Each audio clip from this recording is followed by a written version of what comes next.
It is 1 o'clock and we'll go ahead and get started. So good afternoon. This is February 1st, 2022, meeting of the Landmark Preservation Commission, and I'll call this meeting to order. Let's begin with introductions of the commissioners. I'll start. My name is Kelly Wemple. I'm an architect and I was nominated by the American Institute of Architects. Next, we have George. Hi, I'm George Dennis, nominated by History Colorado, and I am an old house aficionado, especially interested in energy conservation in old houses. Brad. Hi, my name is Brad Gassman. I'm an architect, nominated by History Colorado. Graham. My name is Graham Johnson, Preservation Project Manager, nominated by the Denver Planning Board. Julie. Hey, I'm Julie Johnson. I'm a Historic Preservation Project Manager, and I was nominated by the community at large. Gary. Hello, I'm Gary Petrie. I'm an architect and I was nominated by the Denver Planning Board. Erica. Hi, I'm Erica Warzel. I'm an architectural historian and preservation consultant, nominated by the community at large. And Anne. Hi, I'm Ann Wattenberg. I'm an architect nominated by the American Institute of Architects. Great. Jen, can you introduce yourself? Yep, I always forget my part. I'm Jen Capetto. I'm Landmark Preservation staff. All right, thank you. So next on the agenda, so it looks like we had a meeting record up for approval, but it was not sent out with the rest of the packet. So do we want to move that to the next meeting? Yeah, okay. So no meeting records for approval today. Next, we have our public comment period. This is for general preservation matters, not for any specific project under review on our design review agenda today. So if there's anyone on the line who would like to make a, excuse me, general preservation comment, please let us know. If you're joining via Zoom, you can use the hand raise button that's along the bottom. If you're joining by phone, please dial *9 and that will raise your hand so that we can call on you. Is anyone joining us by phone today, Jen?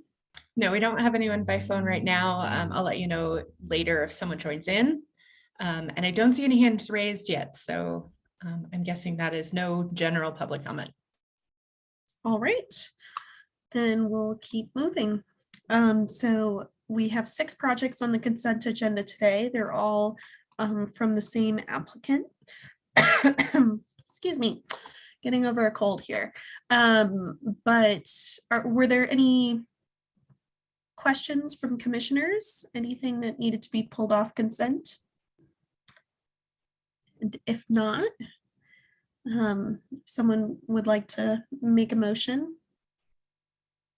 Madam Chair, I will make a motion here. Great. I have to say, seeing these addresses, I can't tell you how many times I've driven down Spear Boulevard. It was an immediate connection to see that. So exciting work here. But Madam Chair, I move to approve application number 2022-COA-008 for 300 Washington Street, 2022-COA-009, 304 Washington Street, 2022-COA-010 for 331 Clarkson Street, 2022-COA-011 for 341 Clarkson Street, 2022-COA-012 for 345 Clarkson Street, and 2022-COA-013 for 701 through 705 Spear Boulevard. Thank you, Graham. Do we have a second? I'll second it, Madam Chair. Lots of seconds. I think Julie was the loudest, so I'm going to go with her. Thank you, Julie. All right, let's call for the vote. George? Aye. Brad? Aye. Graham? Aye. Julie? Aye. Gary? Aye. Erica? Aye. Anne? Aye. And Kelly? Aye. All right, so we have a unanimous vote and the motion passes and all of the consent agenda items are approved. So if you're on the line for those projects, feel free to hop off, and it's really great to see some of these buildings get the much needed attention. So Congratulations on that. Brave souls. All right. So let's move into our design review projects. You can see the process up here on the screen. I'll go ahead and announce the item on the agenda, and then staff will introduce the application and provide their recommendation, upon which we will invite the applicant to join us for up to 10 minutes. You can present. And then once that is done, we'll open it up for public comments. And then the commission will move into deliberation and vote. So our first project up for design review today is project 2021-COA-456 at 300 Marion Street.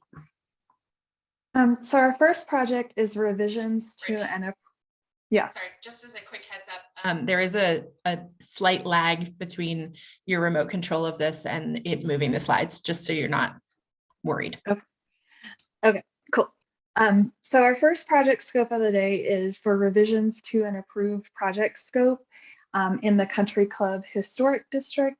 This is a contributing structure to the Country Club Historic District, and it is located on a corner property. Principally, there have been no changes to the approved rear two-story addition with connector garage and side one-story addition. So here we just have some photographs of the home.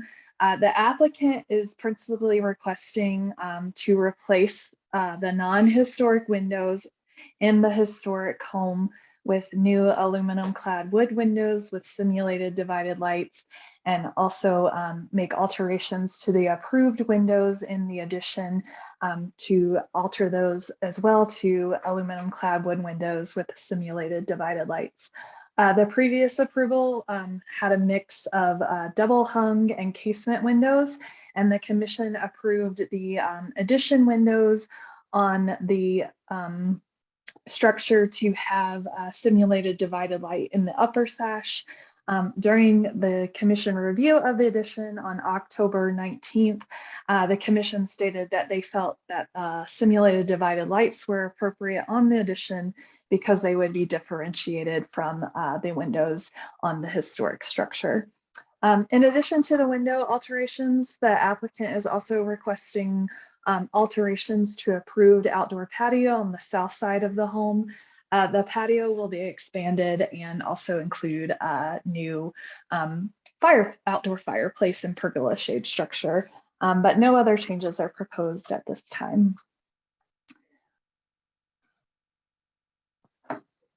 So here is the proposed alterations to the patio.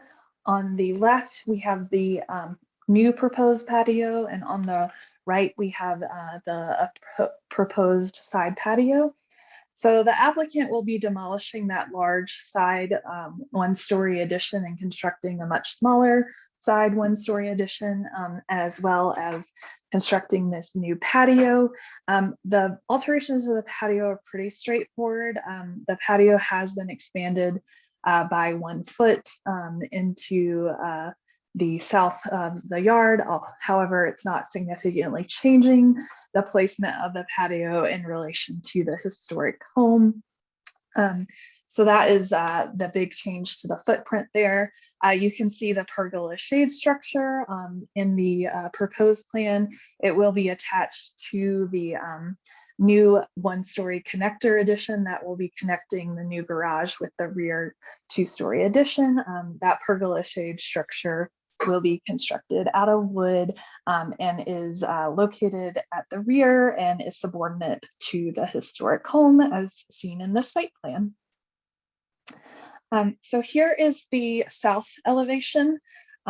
So here you can see that proposed outdoor fireplace chimney that is going to be added to the proposed outdoor fireplace. That is located at the rear and is not touching the historic fabric.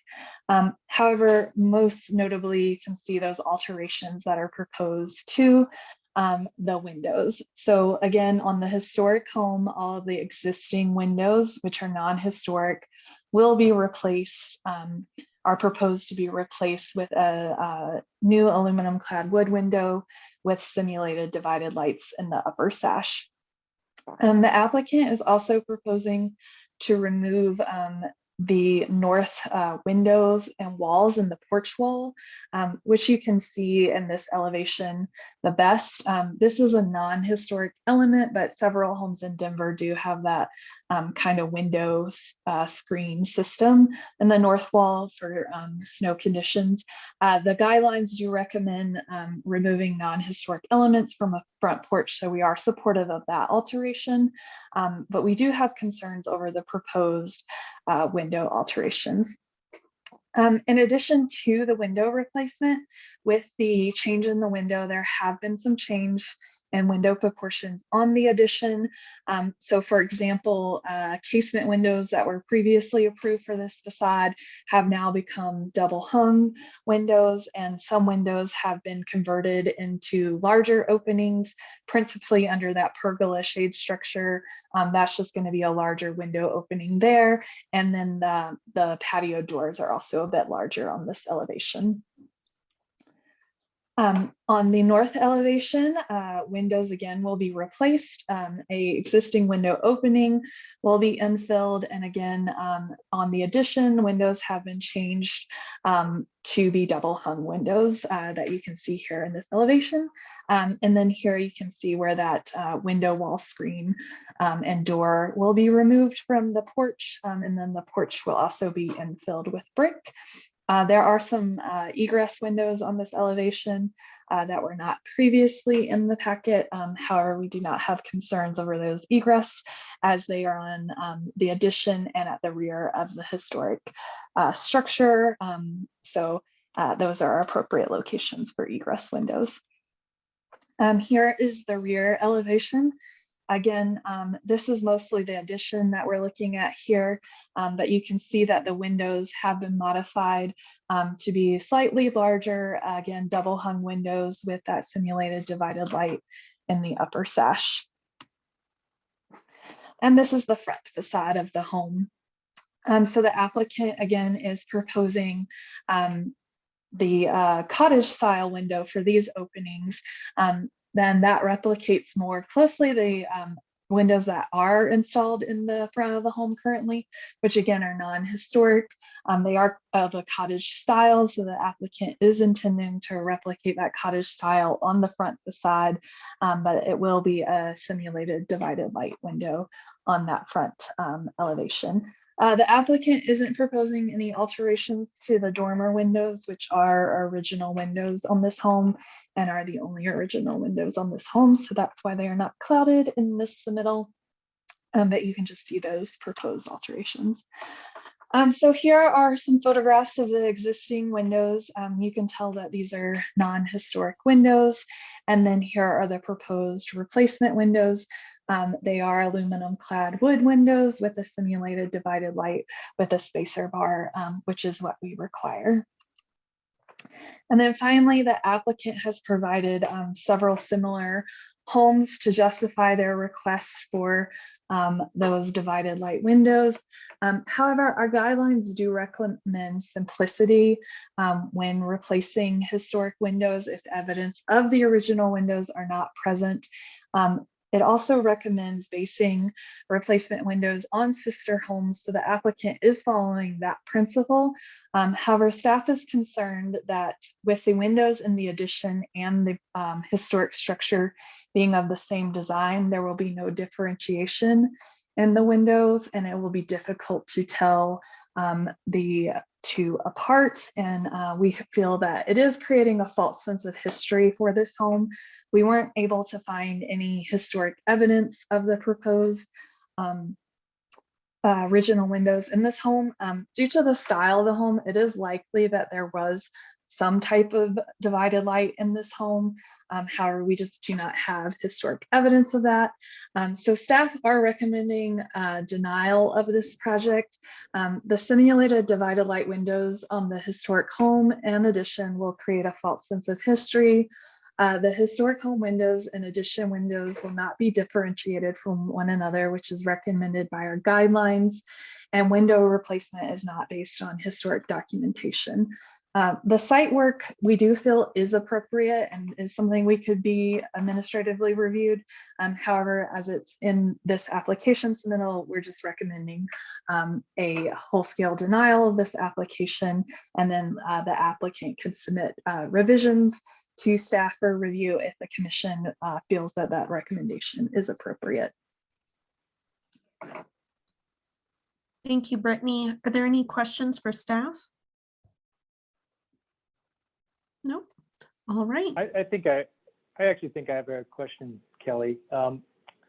Brittany, so you talked about the simplicity and the differentiation. If the project had no divided lights in the windows, but throughout the house, if that would have been the package, would the question about the differentiation still have been an issue? What is the primary concern? Is it the differentiation or kind of the simplicity?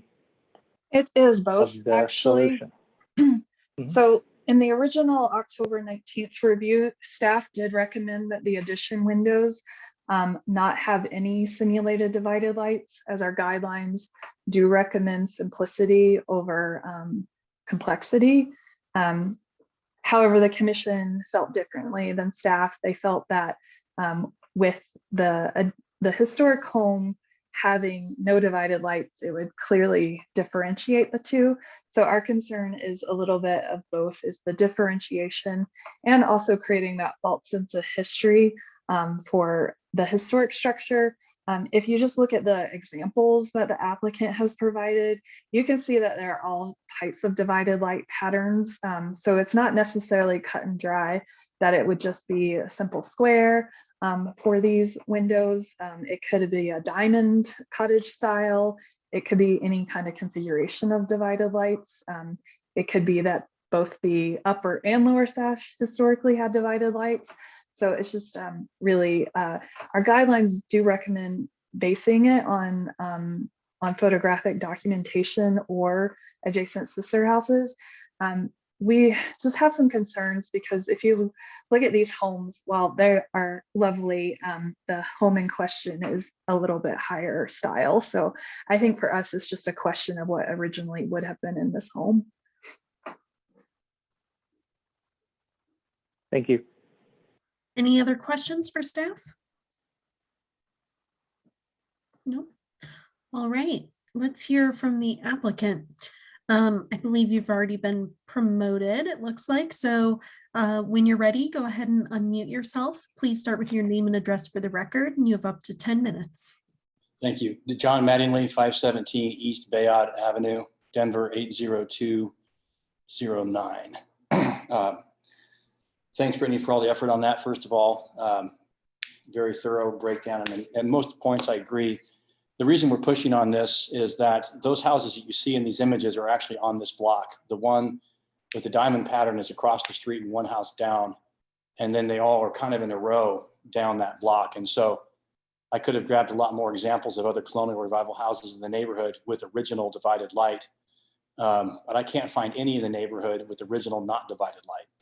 And so the tricky part is at some point this house has been tampered with, and we're in the position now to do something with it that's going to last a very long time. And so at some point, I believe it was degraded. Brittany made a comment that this house is a little bit higher style than the other houses that we're seeing here on the block. It is a little bit larger in scale, but to the point that it was higher in style, I would argue that it would most certainly have had divided light. And what leads me to believe that is on the front of the house, there are actually more than just those two dormer windows that are original. The dormer windows on the south facade are also original with leaded glass. And that window in the very center is actually an original leaded glass window that is very much like the two side lights at the front door that are also leaded glass. And so what we often see is leaded glass in that upper cottage sash.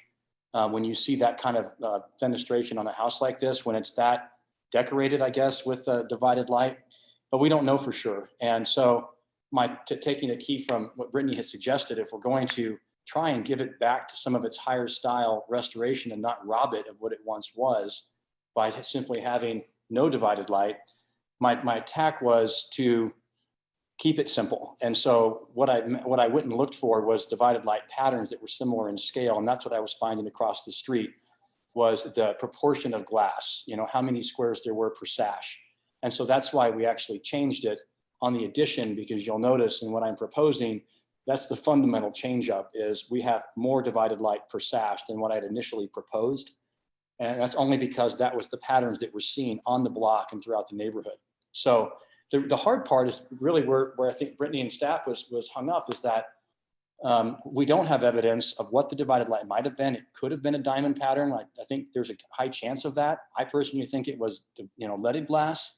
But since we don't know, it was my thought was to do a divided light. And I think that perhaps a compromise that would meet the primary concern of no differentiation between the addition and the original building would potentially be to do a change in divided light pattern to some degree in the addition from the original house, which would be something I'd be willing to, I think it'd be an interesting thing to pursue. And so I was just trying to keep it very simple, you know, so that, you know, there wasn't anything there. But what makes it complicated is, you know, we have that side addition, it's the sunroom, and then we have that transom window that we're restoring, which is just to the left in the view that you're seeing now where the little sunroom is. You know, that's a cottage sash window that would have matched the front. And so that particular window is interesting because we're putting it back. The windows upstairs have been replaced with just simple windows, but I'm of the opinion that due to budget, when these windows were taken out and replaced, those details were eliminated. And so the attack here was to try and create something that's cohesive, but simple to restore the historic nature of the house without totally replicating history. And so I don't know if the answer is that we do wood windows in the original building and aluminum clad in the replacement areas. Another thought I was having was, I mean, because I don't know what the upper sash looked like in the front, maybe we don't replace the light on those two. Pretty sure there was something there. And so I just think it's an interesting thing to attack because this is a very prominent house on the corner and it was given some disregard over the years. And I have a unique opportunity to do something right, you know, here. And so that's why we made this push. And I think for the most part, Brittany's breakdown of it is very accurate. It's just that I feel like we should have a chance to give it some of that more higher style that it once had. And I'm just trying to figure out what that is. And so that was the purpose of doing this because it's a special house. And I do think, you know, many of these have been robbed of that and some of them haven't, you know, that's what we were seeing on the block.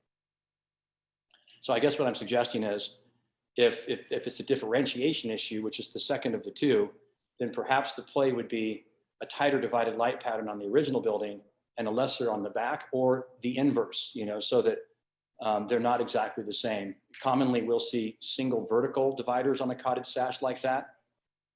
There's a house around the corner that does that, but it seemed a little bit too craftsman-y for this particular house and its style. So that would be something I'd be open to hearing suggestions on, would be a way to differentiate, you know, the original building and the windows that are in it from the addition, but integrating divided light into it somehow. So. Thank you. You're welcome. Are there any questions for the applicant?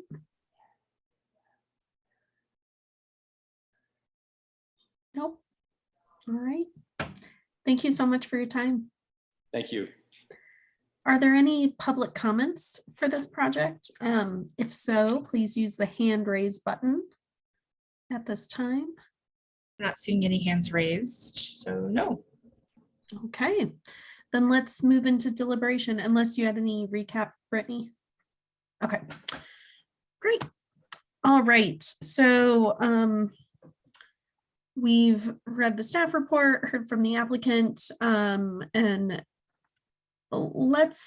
before we dive into the windows, I just want to make sure, was everybody comfortable with how the site modifications have been recommended, and we don't need to spend any time on that? Okay. Yep. Great. Then let's just talk about the windows then. What did everybody think about this, and specifically how they pertain to our design guidelines?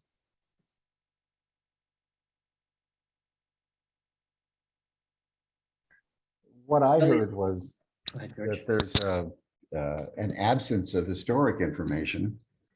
And given that, something that is installed that would have been or could have been, but nevertheless looks appropriate today with it, then I don't see how differentiation at this level really makes a huge difference.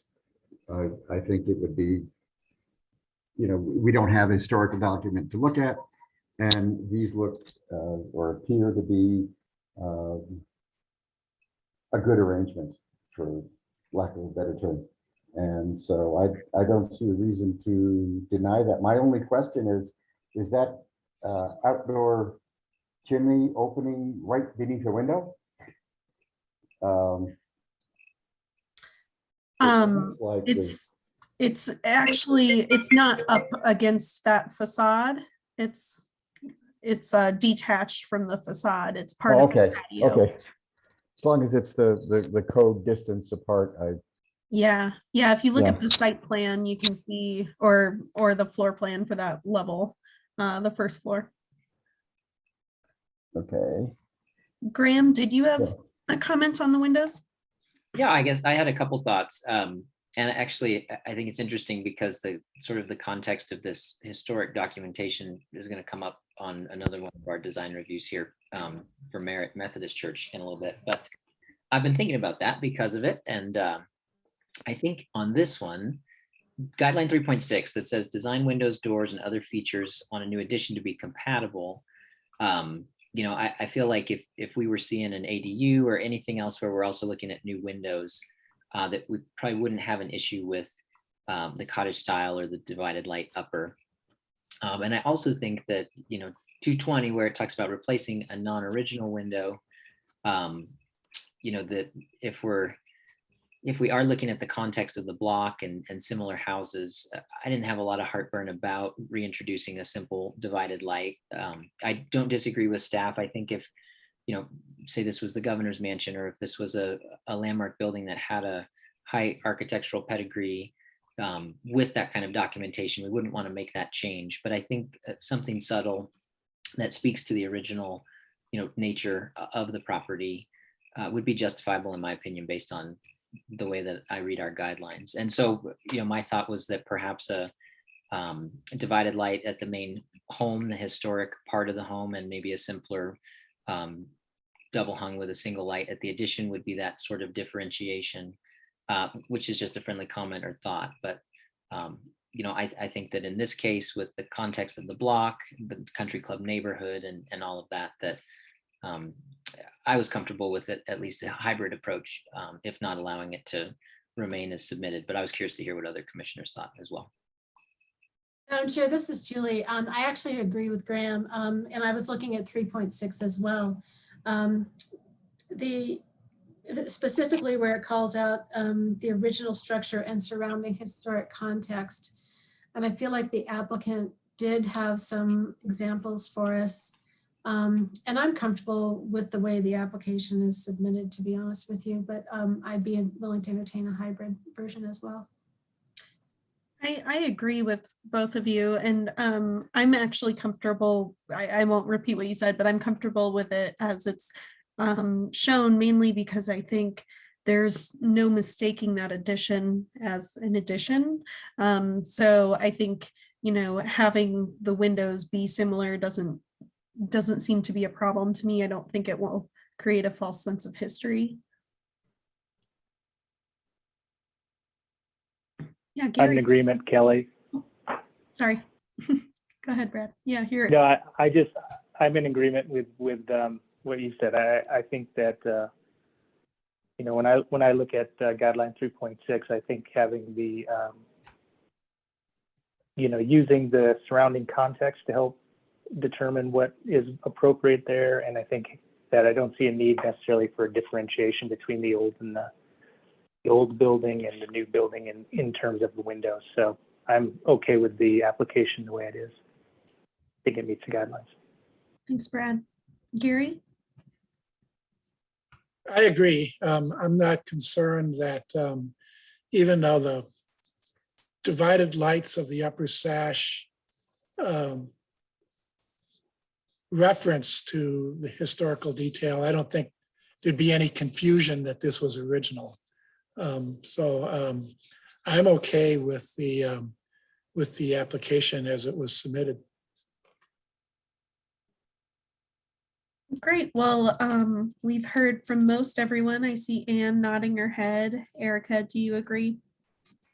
Yeah, I do understand where staff is coming from, but in reading the guidelines myself, I just don't necessarily see that we need to draw that hard line at when we see some differentiation and between addition and original, as well as the kind of overall context. I agree with the applicant that I'm sure the upper sash had divided lights of some kind. They can differ on a house, not just between houses as we saw, but on the house itself. But I think the existing historic windows, and there won't be confusion as to that these windows necessarily were historic, but they just help kind of complete the overall design of the house as it was originally. Thanks. All right. Well, it sounds like we're all moving in the same direction, which would be towards an approval. I don't want to put words in the mouth of the motioner, but if that is the case, then keep in mind we don't want to read the suggested motion as written, since that was written for a denial. So I think we should probably just make sure that we're referencing the correct design guidelines in this motion. And I think what I was hearing most was that we do feel like it's meeting 2.20 and 3.6, which looks like the same guidelines that were referenced in the suggested motion, but. I'd also recommend, when I recommend denial, I only put the guidelines that I think are applicable to the denial. Gotcha. So look at all the guidelines referenced in the report. So Country Club guidelines B2 and F3. F3, yep. And then Denver landmark guidelines 2.20, 3.6, and 2.30. All right. Yeah. Who's going to make the motion? I'll make a motion. Thanks, Brad. I move to approve application number 2021-COA-456 for the project revisions at 300 Marion Street as per Country Club Design Guidelines B2 and F3 and Denver Landmark Design Guidelines 2.20, 3.6, and 2.30, character defining features for the Country Club Historic District, presented testimony, submitted documentation, and information provided in the staff report. Thanks, Brad. Do we have a second? I'll second. Thank you, Graham. All right. I'll call for the vote. George? Aye. Brad? Aye. Graham? Aye. Julie? Aye. Gary? Aye. Erica? Aye. Anne? Aye. And Kelly? Aye. All right, so we have a unanimous vote and the motion passes. So the project is approved. Just for the next one, I noticed the applicant isn't here yet. Brittany, do you? I never Do you- heard back from them. Okay. Maybe we should shift that one to the end. You guys would need to do a motion, but to shift that one to the end of the meeting, just in case they show up. Okay, so Brittany, you didn't hear back from them, so we don't know if they'll show up later, but at least it gives them the opportunity. Yeah. Okay, would someone like to make a motion to move 3627 Decatur Street to the end of the design review agenda? Madam Chair, I'll make that motion. I move to move 2022-COA-036 3627 Decatur Street, Potter Highlands, to the end of the meeting, to the end of the agenda. Thanks, Julie. Second. I'll second that. Thanks, Graham. All right, let's vote. George,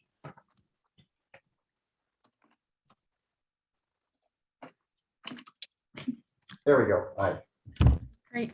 Brad, Aye. Graham. Aye. Julie, Aye. Gary, Aye. Erica, Aye. Anne, Aye. Kelly, aye. All right, so we will see that project at the end of our design review agenda today, which means the next project we'll be reviewing is 2021-COA-112 at 3603 Elliott Street. So our next project is also for revisions to an approved project scope. This is at 3603 Elliott Street in the Potter Highlands Historic District. And just let me get myself organized because I don't have the staff report up. So the Landmark Preservation Commission has previously reviewed this request for an accessory dwelling unit on 2 previous occasions, once on October 6, 2020. And at that time, the commission denied the request for the project proposal, as the project proposal involved incorporating the existing original garage at the rear of the lot, which you can see in this bottom left photograph, into the proposed accessory dwelling unit in a manner that largely did not preserve the original context or massing of the existing garage. On April 6, 2021, the commission unanimously approved on the consent agenda a revised project scope that involved demolition of only the north wall of the existing garage structure with the incorporation of a new 2-story ADU structure behind the existing 1-story garage. The existing 1-story garage would remain on the project site and serve as living room space for that new accessory dwelling unit. On the north side of the site, behind the proposed ADU, the applicant was proposing a new garage structure. And again, the commission unanimously approved that, as Landmark staff felt that the proposed alterations met the commission discussion of the original project at the October 6th meeting. Since that time, this applicant has submitted for building and zoning review, and this project required Board of Adjustment review, as the existing garage structure was violating the setback. The Board of Adjustment denied that request for the existing conditions, as a new ADU was being added onto the existing garage, and it was significantly altering the existing structure, and all the new structures must be compliant with the current zoning regulations.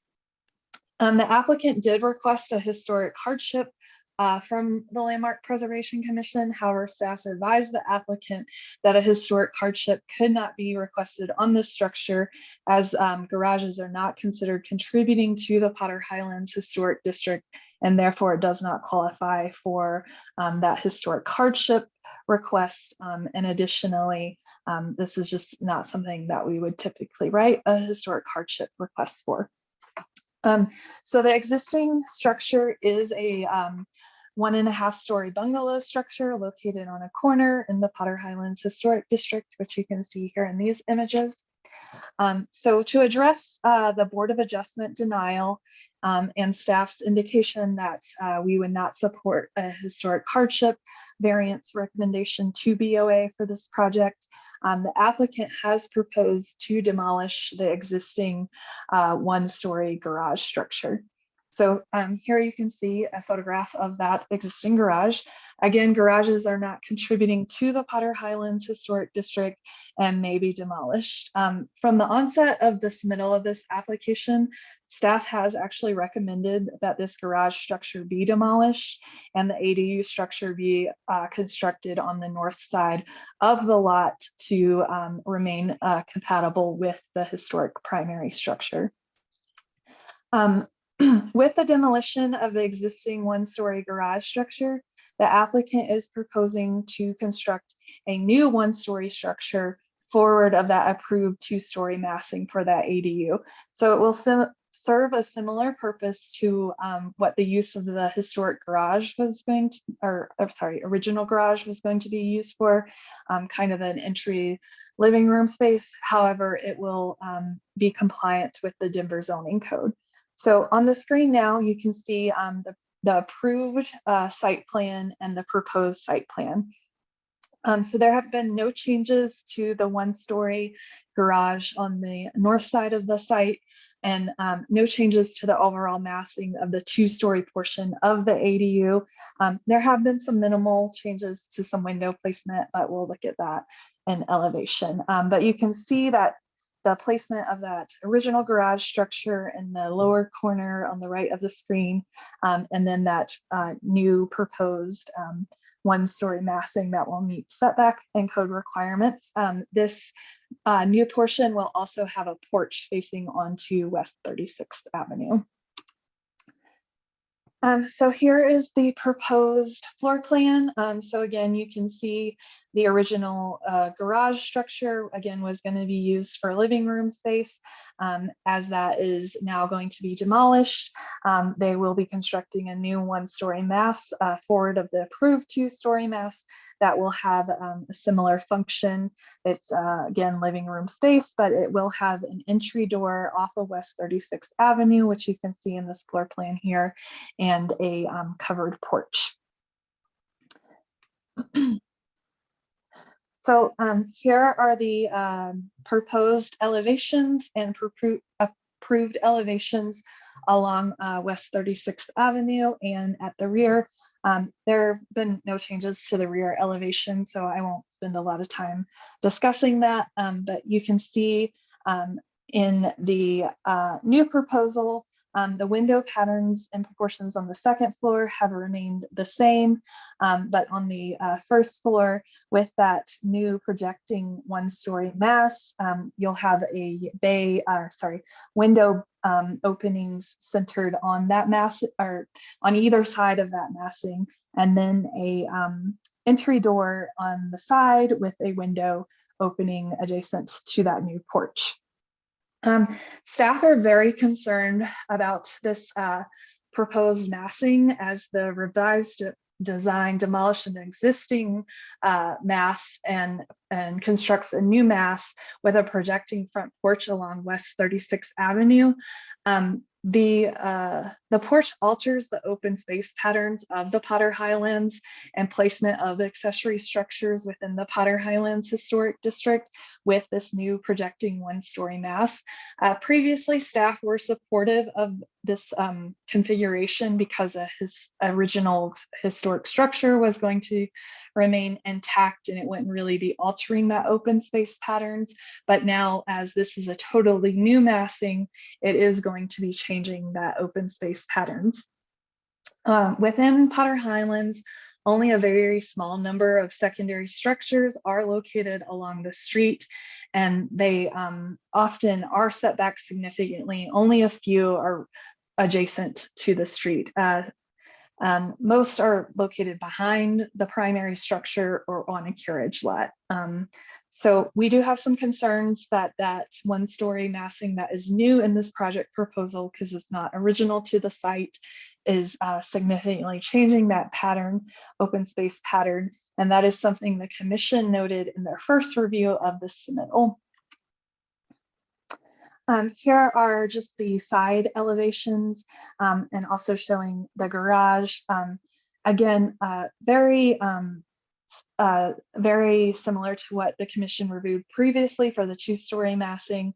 The main change is just some window alterations on the elevation with the new 1-story massing that is centered on the 2-story portion of the structure. No change to the garage structure on the north side of the lot. So here is the proposed project as revised from Elliott Street. Again, you can see that 1-story portion significantly projecting out to the side of the home, which is not typical of the Potter Highlands Historic District. staff feel that the proposed ADU will negatively impact the historic streetscape with its placement, again, because Potter Highlands' character is mostly accessory structures on carriage lots, and then only a small number of structures are located along the secondary street and this close to the secondary street.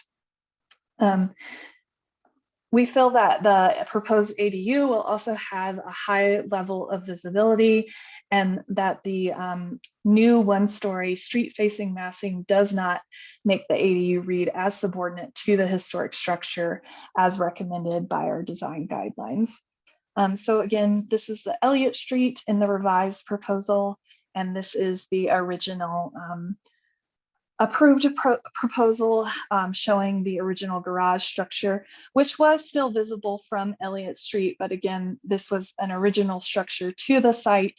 And we felt that because the new ADU two-story massing largely preserved an original structure, that this was appropriate as this was part of the historic context of this site.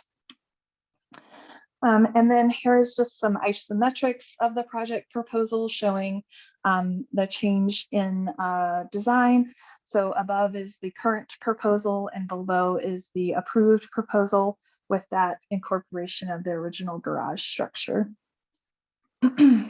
So the applicant has provided a number of examples of structures within the Potter Highlands Historic District as part of its their application materials.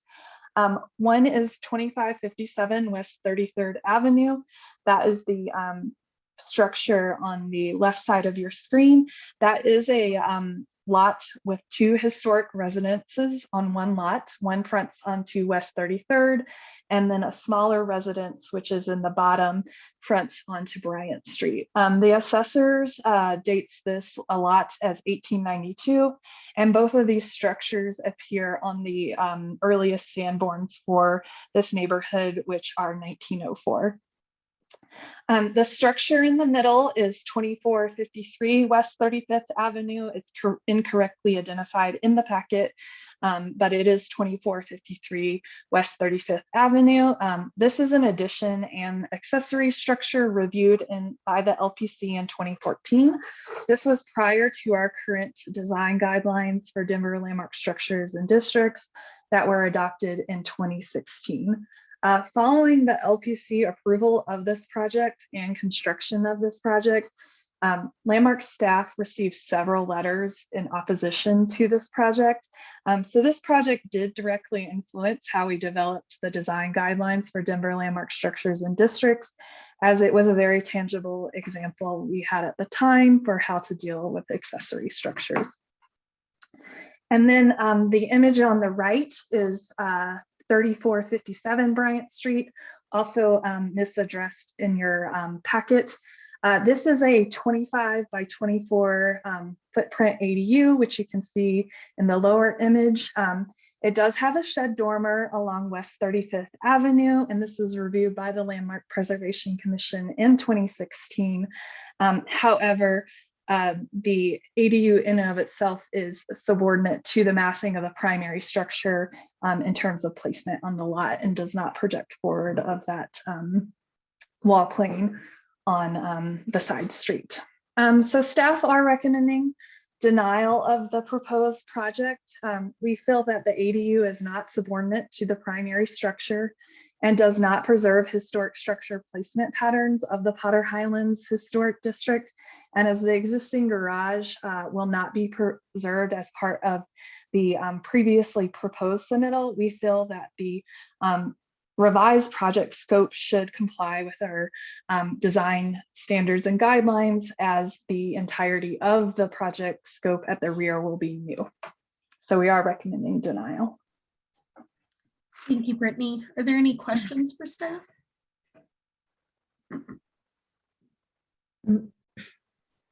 Brittany, I think I understand this, but part of what brought this up, is that correct, that the Board of Adjustments reviewed the setback encroachment and didn't give a variance. So if for some reason we were to agree with the applicant's proposal as it is, would we have to make a recommendation to the Board of Adjustments The revised proposal is addressing all of those setback issues and has essentially driven the demolition request of the existing garage structure and the placement of the new one-story massing. So no, Thank no you. recommendation Thank you. needed. Yeah, thank you. Any other questions for staff? No? All right, let's hear from the applicant. Please start with your name and address. You have up to 10 minutes. Okay, my name's Kevin Anderson. I'll start and then Alex the homeowner will finish. 1525 West or 1525 Raleigh Street, Suite 320.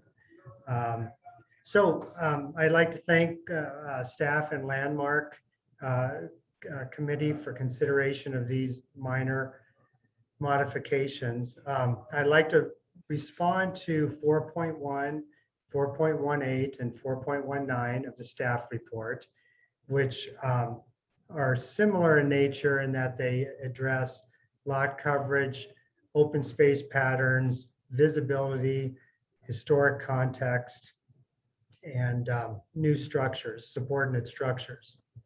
So this is kind of a common theme, but rear lot 1.5 story ADUs are not an historically prevalent form in any of the Denver neighborhoods. This is a new building form, and existing historic ADUs, such as the first one shown by Brittany, typically are non-compliant. They have setback violations and bulk plane violations.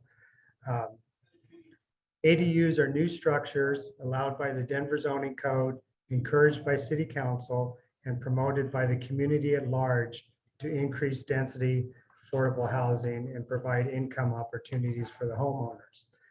Nearly all the corner lots in Potter Highlands have highly visible detached garage structures.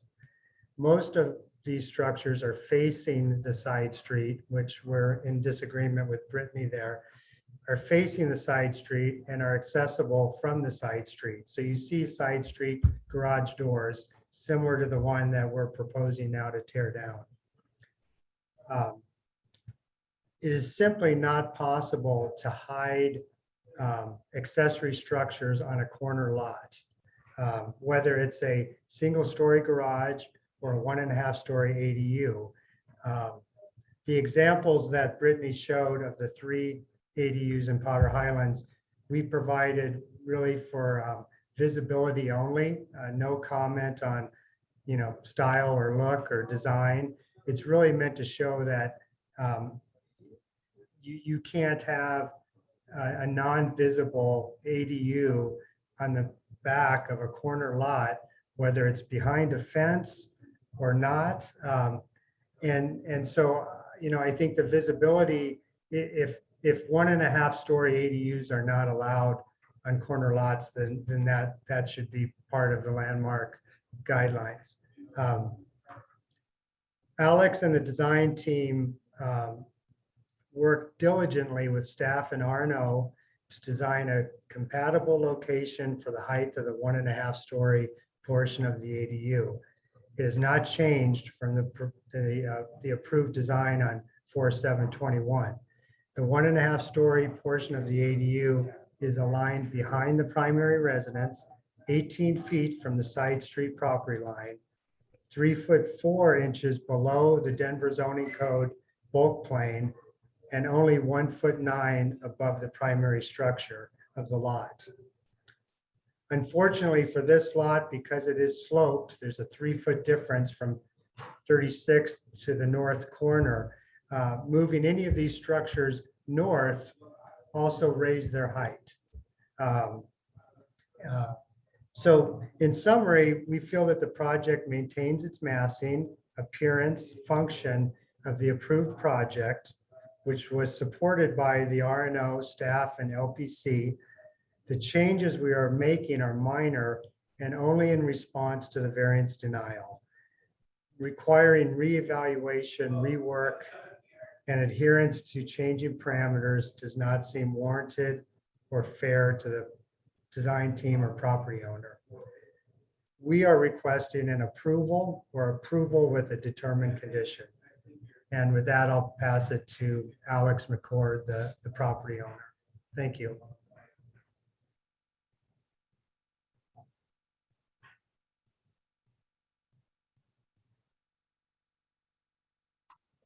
Alex, you'll need to unmute yourself.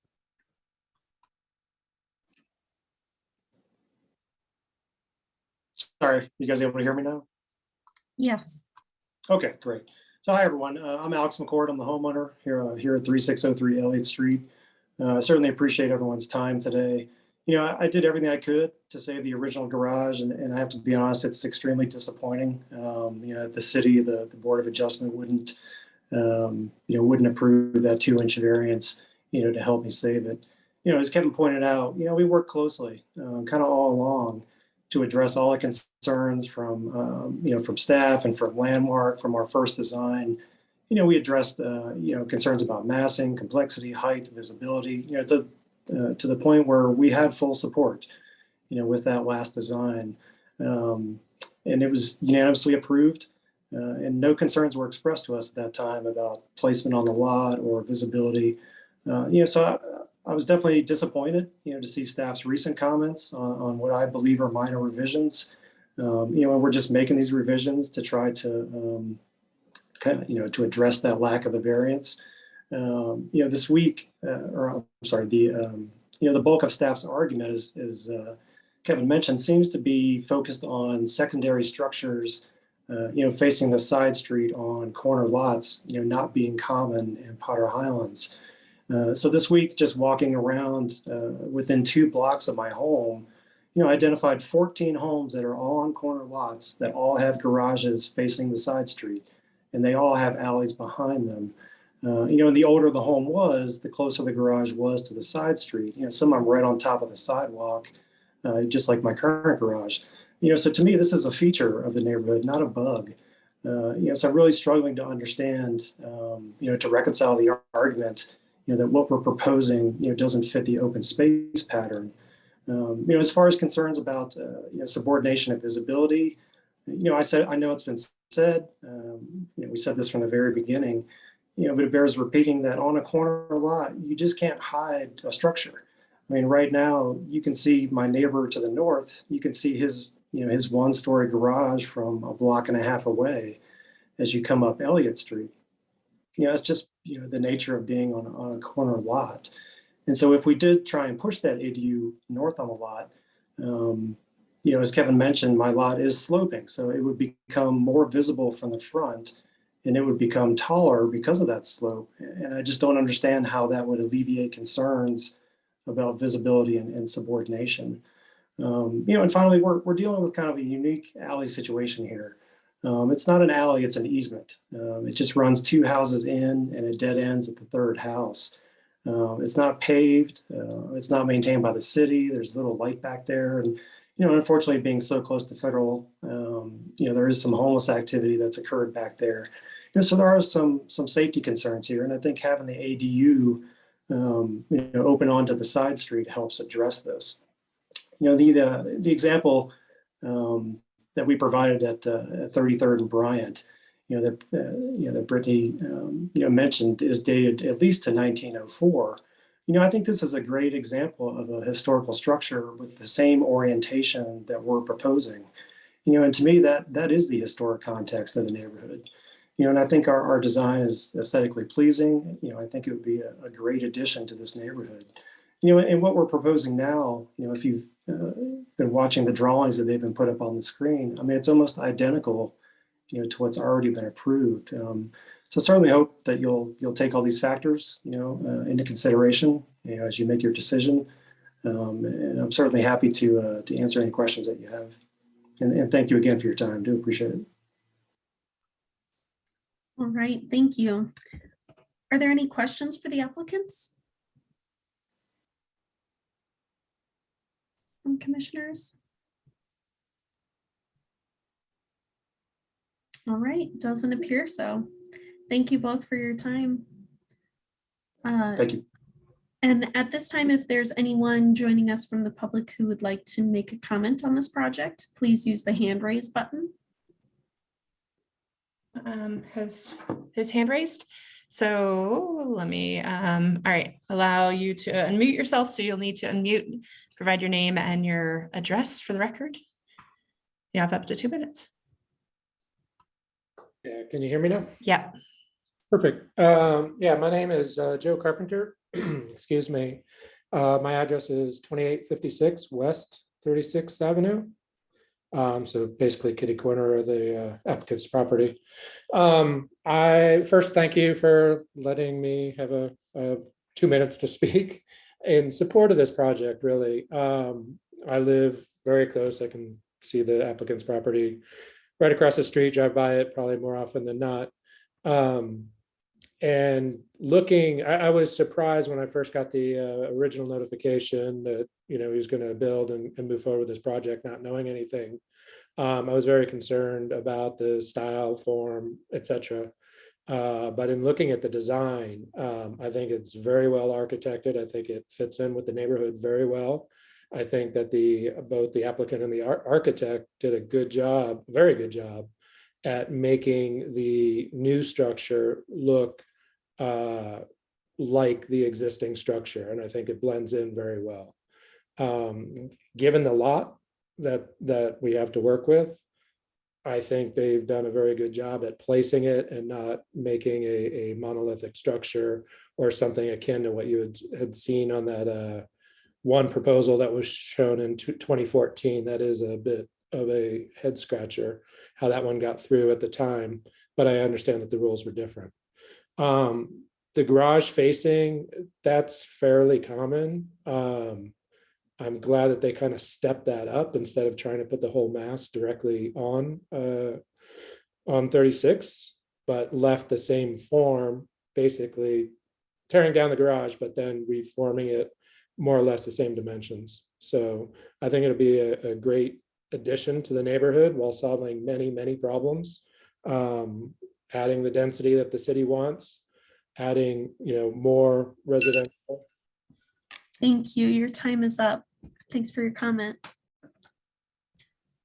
Are there any other comments on this project? See any other hands raised? I'm sorry, that was a very loud ring for some, that startled me. No, I don't see any other hands raised. Okay. All right. Yeah, Brittany. I have staff recap if we're Okay. ready. Sure. We are supportive of accessory dwelling units in all of our historic districts, and even those that don't currently allow them, and are working with the planning team to make that process easier. We don't exactly know what that will look like at this time, but that is something that is discussion.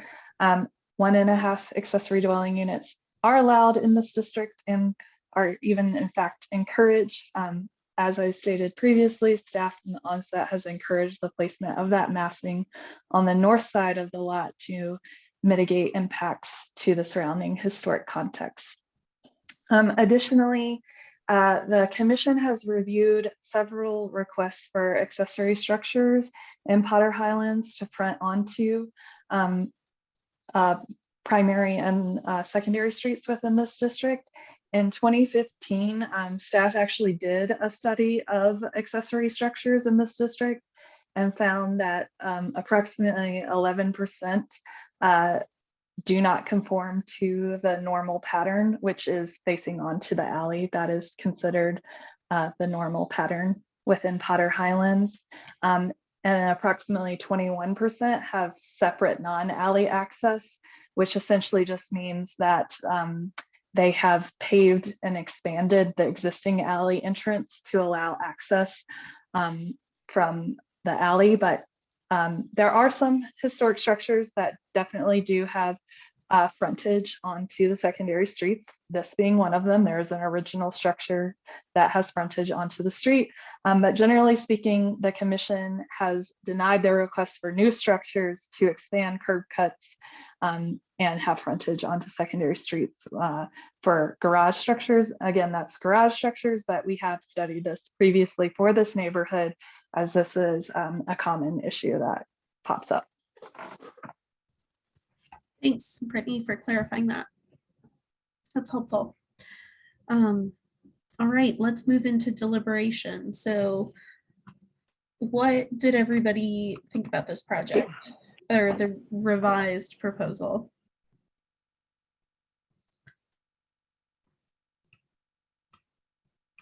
So obviously staff has, pointed out that yes, it is a similar massing to what is now proposed to be the demolished existing garage. But so the applicant's right in saying that, that the massing isn't substantially different. It's just that it's no longer this mass because of a historic garage. It's this mass and it's all new. Kelly, I can start. I think that I'd like to hear what other people say, but when I read staff report and kind of went through this presentation, it's a different design problem from where we were before.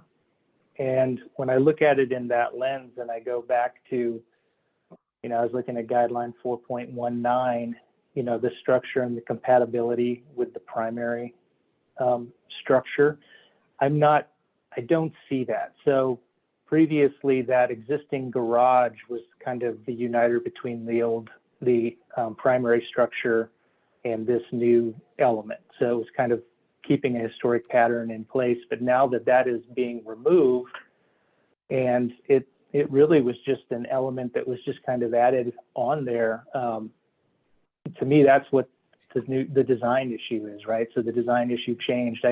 We previously had an entry that was pulled off the street, so you had to go through a gate and into a little courtyard area, and it really preserved that garage. And now we've got a small little shed roof that's kind of clipped on both ends, pulled out to the front. I don't see the relationship to the primary structure.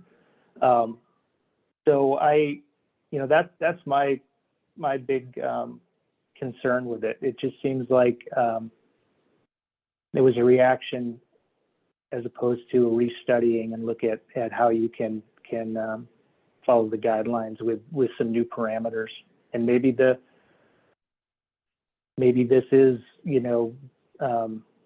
well, I'll just leave it. I think I'll leave it at that. But I think those are my concerns. So I'm not seeing the compatibility with the primary structure with this new design. Thanks, Brad. Yeah, Gary. I agree with what Brad said completely, that, the character of the original design was driven by saving a garage. It's interesting that saving that garage was never encouraged by staff in the first place, if I understand what Brittany was saying. The proposed design has, and when it comes to compatibility with the character of the neighborhood, it's just not compatible.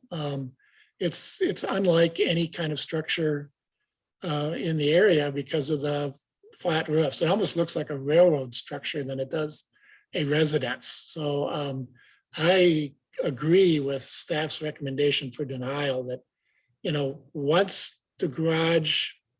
the decision to demolish the garage was made, it's a different design problem, as Brad has said, and it really requires a different approach, and especially one that is much more compatible with the character of the neighborhood as well as the existing house on the lot. I would just add, there was one other thing I wanted to add to that, is the couple of the precedent images that we saw in the neighborhood, those accessory units were highly compatible. I mean, there's no doubt about, which house they belong to. So they carried a lot of the brick detailing, a lot of the roof forms, colors, patterns. So there is a high level of compatibility there. So that's what I think is really missing with this proposal. That was a good point, Brad. And Gary, thank you. Once again, the true architects have put into succinct words what I felt when I saw what was proposed, and that is another entrance off of the side street just looked anomalous as far as if one were driving down there, it's all garage in the front door. I don't get the connection to the original house either, but They said it much better than I did. That was just what I felt or what I saw in the drawings. Thanks, George. Anne, did you have a comment? Yeah, it took me a very, very long time to understand what was going on with this project, because when you go back to the original, to the last presentation, that piece that came out towards comes forward towards the alley, I guess it is, this actually looks like a garage, but it's not, it's a living room. And I think that's one of the reasons maybe where the applicant's coming into confusion, because if you look at the plan, that's living space. It's not actually space for a car, which would make a great deal more sense, and probably was one of the reasons that we were more favorable towards it before. But then once you change that and show it for what it really is, which is actually an entrance to the house, it sort of becomes a different story. And I think corner lots are really, really difficult, and ADUs at corner lots are particularly difficult because generally if it's a straight zoning lot and the ADU is behind it, you can understand what the relationship is. But I think that that little piece coming out was really quite, I mean, I guess I would ask the other commissioners, had that actually been a garage where a car went in, would that make it more palatable? And that's what it looked like the last time. But I agree that in its current form, it doesn't seem like it relates to the main structure or is subservient to it. Thanks, Anne. And I agree with you. It's really that change from seeing a garage door to seeing a door with a shed roof over it that really changes how that feels from the street. Other thoughts on this? I won't repeat what's been said, but I agree with the consensus as discussed. Yeah. And I see nodding heads. So, and I agree as well, although I must say, I do understand the applicant's frustrations. I mean, it's got to be so tough to go all that way and then not get the BOA approval. And so I understand that you wanted to just make a quick fix, but unfortunately it does change so much of how it relates to the district and that primary structure. So Brittany, do you feel we've given adequate discussion that you can help continue conversations with the applicant? Is there anything else you needed us to weigh in on? I feel it's sufficient. I don't have anything else I think would be valuable to discuss.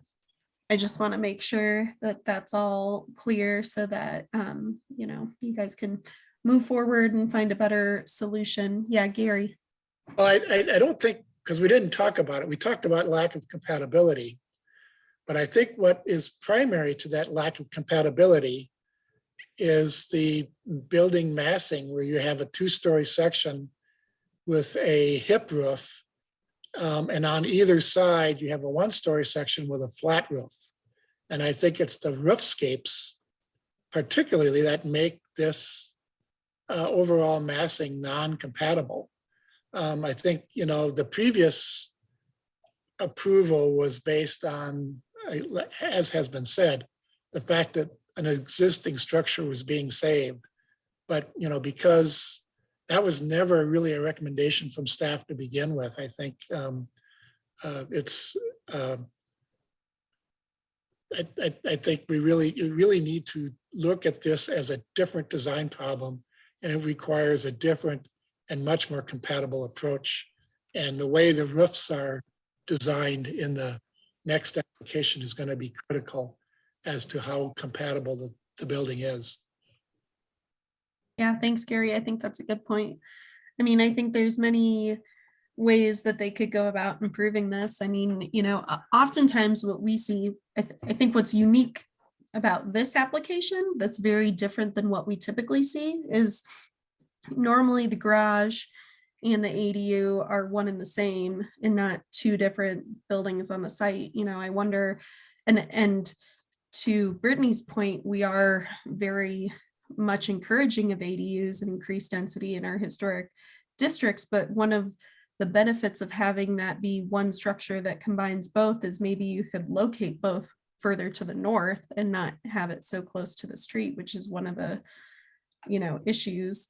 I don't know. I just bring that up as like a friendly comment. I don't know if that's helpful or not. Obviously, the applicant can choose to do with that what they will, but Gary, I do agree that it feels overly complex having the different roofs and massing there.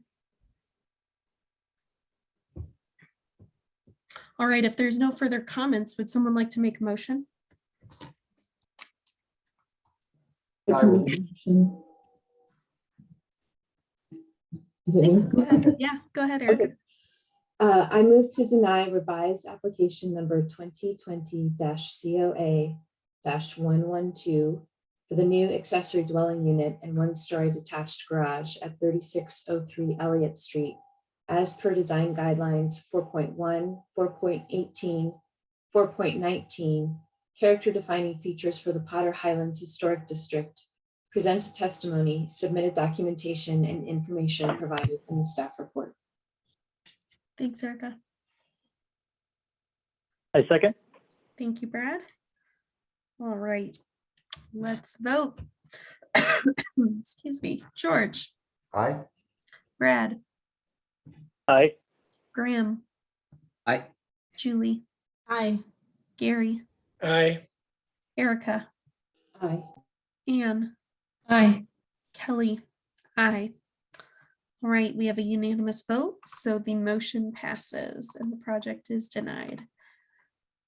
Next project we have up for review is 2022-COA-034 at 2246 Irving Street. So Evan, go ahead. Sorry, I gave him remote control too quickly and now he can't unmute himself. It changes everything. Sorry, Evan. I know, Jen, you threw me off. And I'm like, oh God, where did the buttons go? I don't know what's happening. Sorry. Anyway, all right. So this is we're gonna give Brittany a little bit of a break now, I think, and this was a little bit of a unique project. So bear with me, it's a bit of a staff report to get through, I think. So the applicant is proposing to reconstruct the missing steeple at Merit Memorial Method Episcopal Church, or the Merit Church, located at 2246 Irving Street, which is the corner of Irving and 23rd Avenue in the Whitter-Cofield Historic District. So given the visibility and contemporary design intent of this project, staff and the applicant have concluded that the project would benefit from a two-step review, largely following the model of design review for infill construction. In this case, the church is unique in the district and in many ways stands apart from the rest of the built context. So when we've reviewed the appropriateness of the sort of mass, form, and context, it's really been within the historic context specific to the structure as opposed to, the forms and patterns of the district more widely. So as well, despite the two-step review process, we didn't require the applicants to complete the standard infill application. And it's sort of a more sparse application that's really just conveying the concept and the design intent for you to look at. So Merit Church was constructed in 1902. Sorry, Jen, maybe now that I have my video on, can you try giving me back screen control? Yeah, you're right. That disconnected you. Sorry. No worries. It's me. My there you go. Technical issues. Okay. Let's see if this is going to march forward. It's looking promising. I see the buttons come up. There you go. Just moved. Okay. Is it going to move again? I'm afraid. Okay. So the church was constructed in 1902 in the Gothic Revival style and is considered a contributing building in the Whitter-Cofield district. According to Side by Side, a history of this historic district, the original steeple of the church was deteriorating just a few decades after construction. Extensive repairs were completed in 1935. The steel straps that extend downward down the masonry base of the steeple may be remnants of those stabilizing efforts. You can see those sort of white straps in the right-hand image. And then on the left is a historic sketch of the original steeple. We're not sure exactly when the sketch is from, but that's taken as the original appearance of the steeple. So despite the repairs, the steeple continued to deteriorate and was removed around 1940. Presumably it is at this time that the arched and louvered windows were infilled and the upper portion of the steeple was wrapped in the current wood clapboard siding, which is that sort of white box you see above the masonry in the right-hand image. The exact removal date of the steeple and additions to the clapboard siding is not known. It is possible that these alterations were completed within the period of significance, which is prior to and including 1943. However, staff have found that these alterations as they exist today would not have attained significance in their own right and do not contribute to the significance for which the district was designated. So the Witter-Cofield district was designated in 1992 for its embodiment of, quote, those distinguishing characteristics of an architectural type specimen because it contains both large and small, elaborate and simple examples of architectural styles typical of Denver during the period of significance, which would basically be the first 4 decades of the 20th century. And because it portrays the environment, quote, it portrays the environment of a group of people in an era of history characterized by distinctive architectural style, because it encapsulates the diversity of style, date, and size of construction characteristic of Northwest Denver. So the alterations, basically removing the steeple and then wrapping the upper portion in the clapboard siding, do not embody those distinguishing characteristics of the Gothic Revival style, nor do they speak to the diversity of structures within the district. So staff are generally reviewing that those alterations would not be historically significant. And then as well, here's again that sketch, and then it's quite fuzzy, but the middle image is another historic image of the church taken from a different angle, where you can sort of see the shape of the steeple. And then on the right is a separate church, which we'll come to in a moment. So the intention of this project is to, in loose terms, reconstruct the missing steeple and return the structure to its original stature as an impressive vertical element within the district and along West 23rd Avenue. The applicant had originally proposed a simple pyramidal steeple form. However, staff found that the form did not suit the proportions of the building and suggested that the applicant look for historical evidence of the steeple's original shape and materials. These 2 images that I pointed out were found by the applicant in that reference text side by side. So we have the undated sketch and then the early 20th century photograph. We're presuming that's pre-1935 because those steel straps are not really visible in the image. Again, it's not a great image, so it's hard to be sure or read into that too much. So the applicant studied these 2 images and determined that the original steeple was likely what's called a splay foot steeple, which is the sort of sample image here on the right. So they provided this Saint Sulpice, which is located in Belgium, to sort of more clearly show the shape that they think these historic images also show. The photograph of the church also shows a change in color at the area now covered with the white clapboard siding, suggesting that the upper portion of the steeple base was not clad in a material, was clad in a material other than masonry. I think I have lost my grammar in the staff report there for a moment. Unfortunately, neither image is clear enough to suggest the exact materials or detailing of the original steeple. So we will jump now to the elevation drawing. So while the form of the steeple as proposed is closely informed by the historical evidence we just went over, the applicant is proposing to reconstruct the steeple out of contemporary materials, primarily glass and steel, for the steeple with steel and copper paneling being used to wrap the upper portion of the steeple base. As part of the work, the arched openings in the steeple base will be restored with new metal louvers. So the use of these contemporary materials means that the proposed reconstruction will not be exact. Typically, a reconstruction would mean, very exact reconstruction to a date certain. But the guidelines generally encourage that recreation of missing features be undertaken with materials typical to the historic context or materials that can convey the same appearance as historic materials to create an accurate reconstruction. However, the introduction to Chapter 2 of the design guidelines offers some additional options for reconstruction of character-defining features. I have an excerpt here from the guidelines. So there's sort of 3 levels of reconstruction, which are an accurate reconstruction on the left, the middle being a simplified historic interpretation, and then on the right, a contemporary interpretation. So the appropriateness of each of these options is relative to the significance of the building and the availability of information about the historic design. Good documentation is required for an accurate reconstruction and is more appropriate for highly significant structures, while the other 2 options can be appropriate for less significant buildings and when historic documentation is lacking.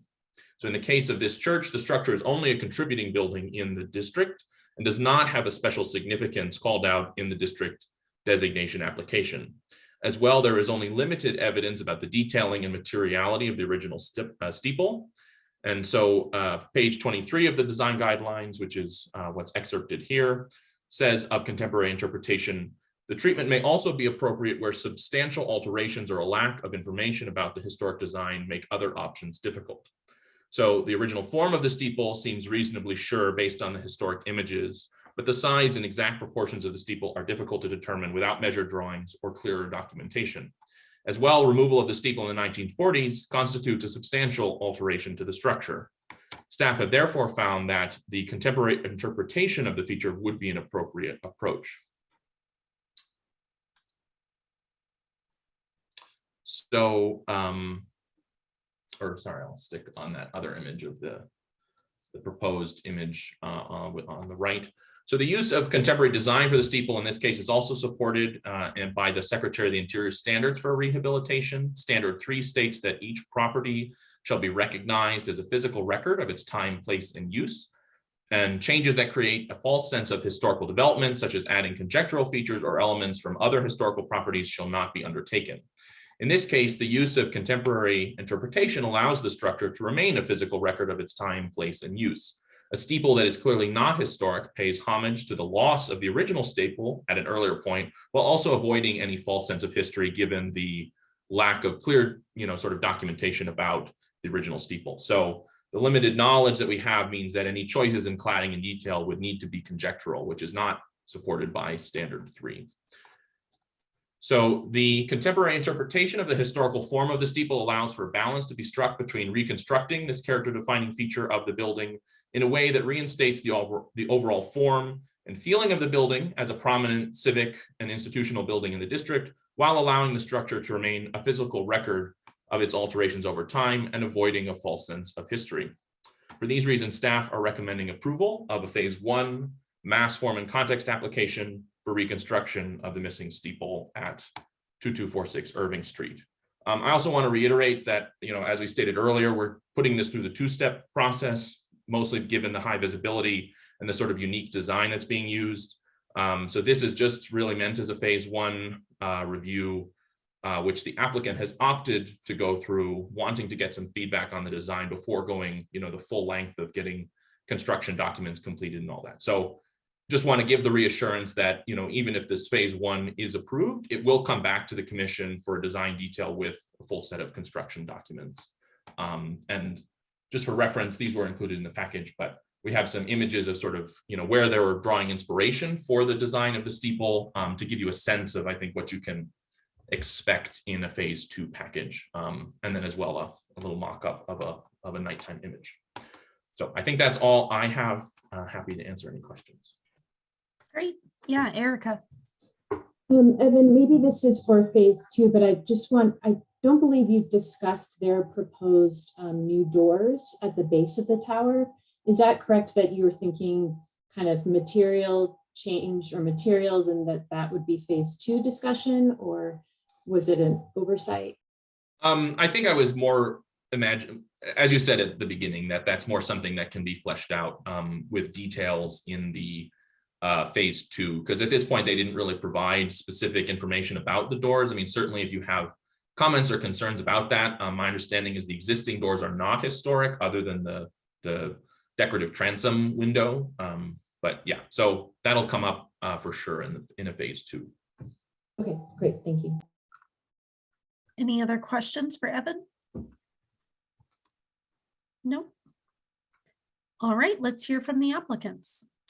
Go ahead and unmute yourself when you're ready. Please start with your names and addresses for the record, and you have up to 10 minutes.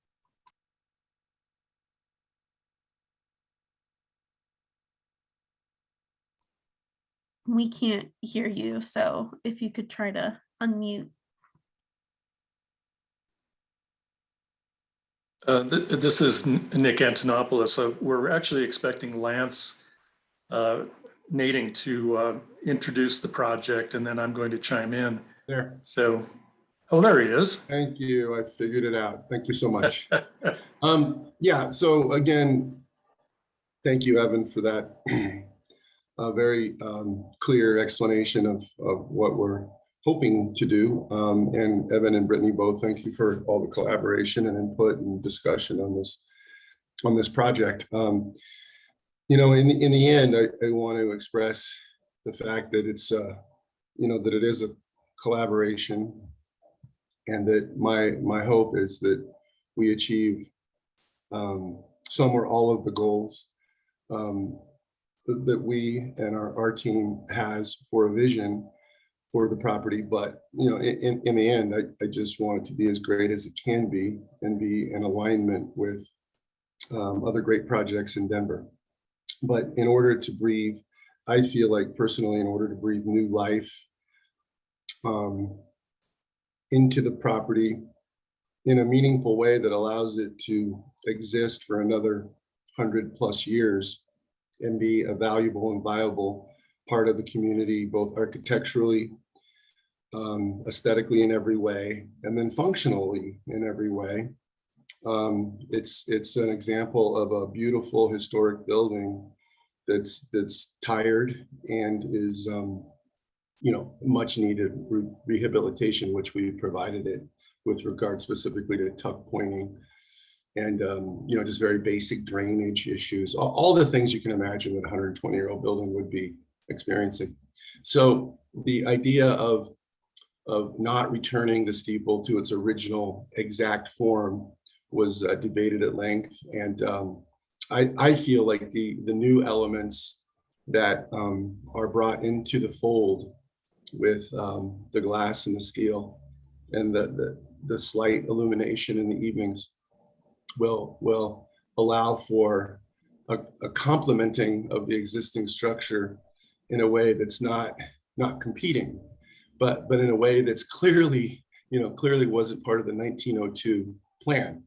But yet, you know, it adds value to the structure in a way that's not offensive in any way, and is brought into the hearts and minds of this Slums Lake community in a way that gives it, you know, really not just another old church, but really makes it, you know, the landmark that it is, and reemphasizes that.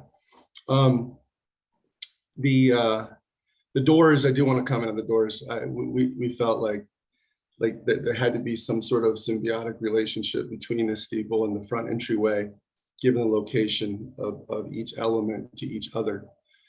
But certainly obviously open to any changes. But with the glass, you know, trying to just get more light into the church, which maybe is more of a modern sort of feel good, you know, thing that, you know, living in 2022 versus 1902, you know, people feel better with more light. The beautiful, if you haven't ever seen them, I highly encourage you to come by, but the stained glass is amazing, and certainly provides its own sense of energy and place. But you know, just the place needs more light, and having the current doors are not dilapidated, but they're old, non-historic, replaced probably in the 60s, I would guess, or 70s, delaminating. So the front doors will definitely need to be replaced regardless. But we thought those two elements would create a synergy that was potentially important.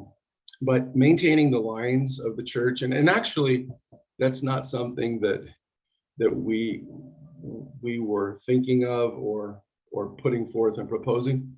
But I've really come full circle in that I wouldn't, you know, maintaining the original lines of the steeple is a far better finished look than doing a more simplistic version of just a tall pyramid, which was what we were originally thinking. So not a cheap project. And you can imagine the amount of detailing that's going to have to go on with the steel and the angling. And luckily, it appears we've done about a 90% review from the inside, and it looks like the base structure is sound. So the majority of the cost will be predominantly on the steeple itself. Not 100%, but it appears that the structure. So there's some bit of controversy about when the steeple fell over. It actually did fall over. I've been told by very old people that were told the story that still live in the neighborhood and so on and so forth, as to when that actually occurred.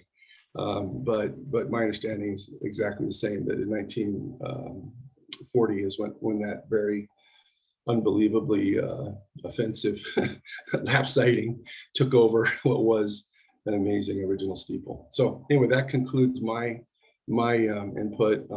Nick, do you have anything you'd like to add to that? Yeah, yes, I would. Am I still? You're good. We can hear you. Oh, now we can't. Yeah,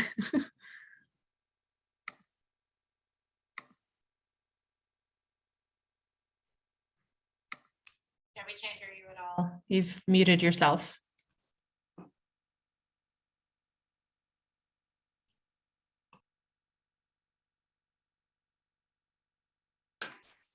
Did it work?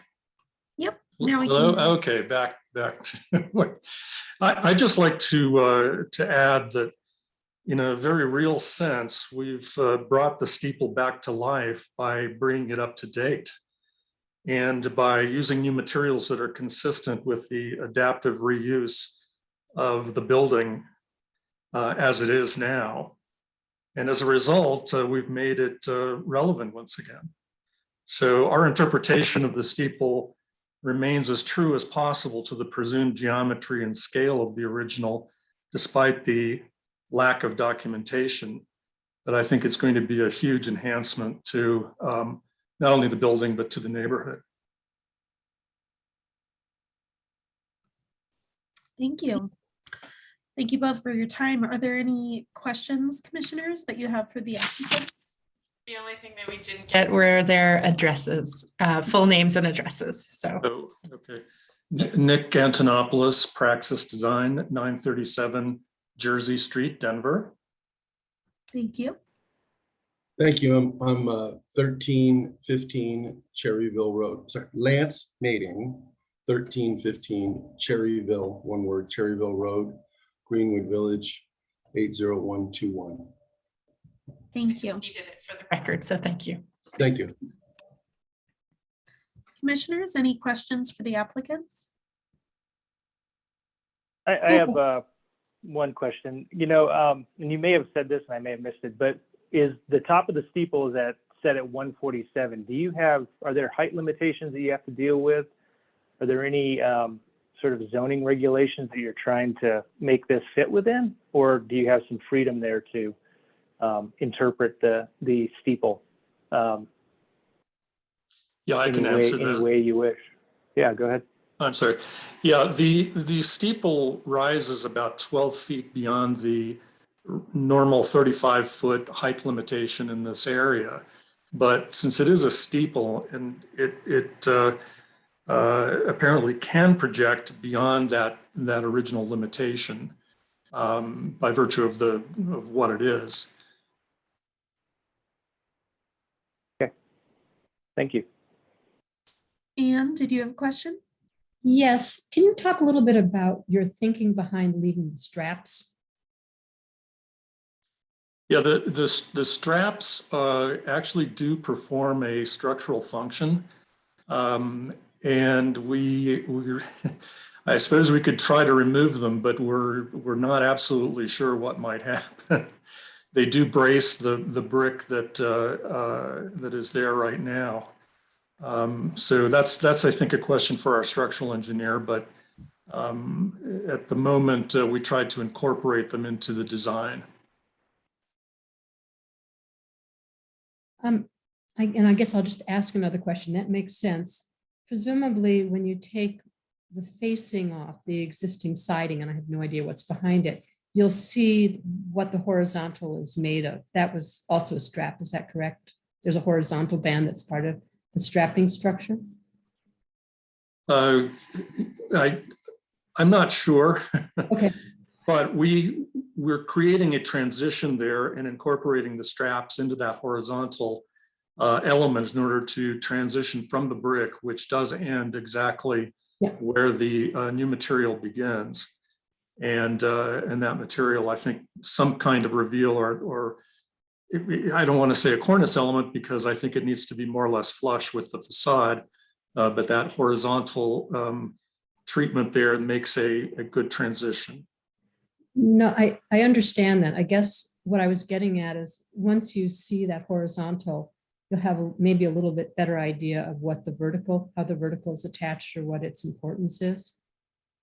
And I'm just wondering.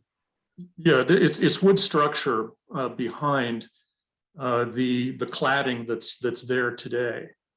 And so we may or may not be able to use that structure, but again, this is something that's going to have to be determined by our engineer. Okay, I think I'm still being really confusing here. I'm sort of interested in your thoughts about the vertical straps that extend down into the brick. And the reason I asked about the horizontal was it would just give you some idea about what those vertical pieces going down, how they're attached into the brick or what their importance is in the brick without trying to pull them off and finding out too late. Does that make sense? Yeah, and again, I think they are there for structural reasons. And so rather than hide them or try to remove them at this stage, we try to incorporate them into the overall design. Well, and let me jump in there too. I think there was more than one attempt to save the original steeple. I believe just by what I can see, there's been some different phases of different things that have occurred there. And it looks like on one side where the strapping is, it was intended to actually create a connection between the whole rise of the brick from the lower part all the way to the top. I think to pull down a steeple that may have still been there. Because I agree with you, I can't really make sense. I'm a builder by trade, I'm not an engineer, but I can't really make sense of the purpose they actually serve. My only reason for wanting to leave the straps was I just didn't want to further make any deterioration to the brick itself by removing them. So if we could leave them and aesthetically make that all work, it would eliminate the need to further disturb the brick in that area. But oddly enough, the brick in that area is some of the best brick on the entire building, which is just kind of funny because there's been so much deterioration in other areas of the building. So, maybe that's not exactly on point with your question, but maybe that elaboration provides a little insight. Thank you. Are there any other questions for the applicants? I have one more question, and this is more a question of trivia. I live just a couple blocks away for the record. So this is a regular dog walk, building for us. And always lucky when that happens with a commissioner, right? But I did notice the brickwork actually, and I was curious with the melting snow if the gutters are in the mix also, or if that's something that yes, absolutely. Cool. 100%. Yeah. Like I said, pure curiosity there, but I'm glad to know it. So thanks. Great. All right. Well, thank you both for your time. Thank you so much. Thank you. And we'll now open it up for public comments. So if you're joining us today and would like to comment on this project, please use the hand raise button at this time. I actually do have a phone number. So the person on the phone, if you want to talk about this, dial *9, and that raises your hand for us. And I see no hands raised yet. So no comments. All right, then let's move into deliberation. So very unique project, something very atypical to what we generally see.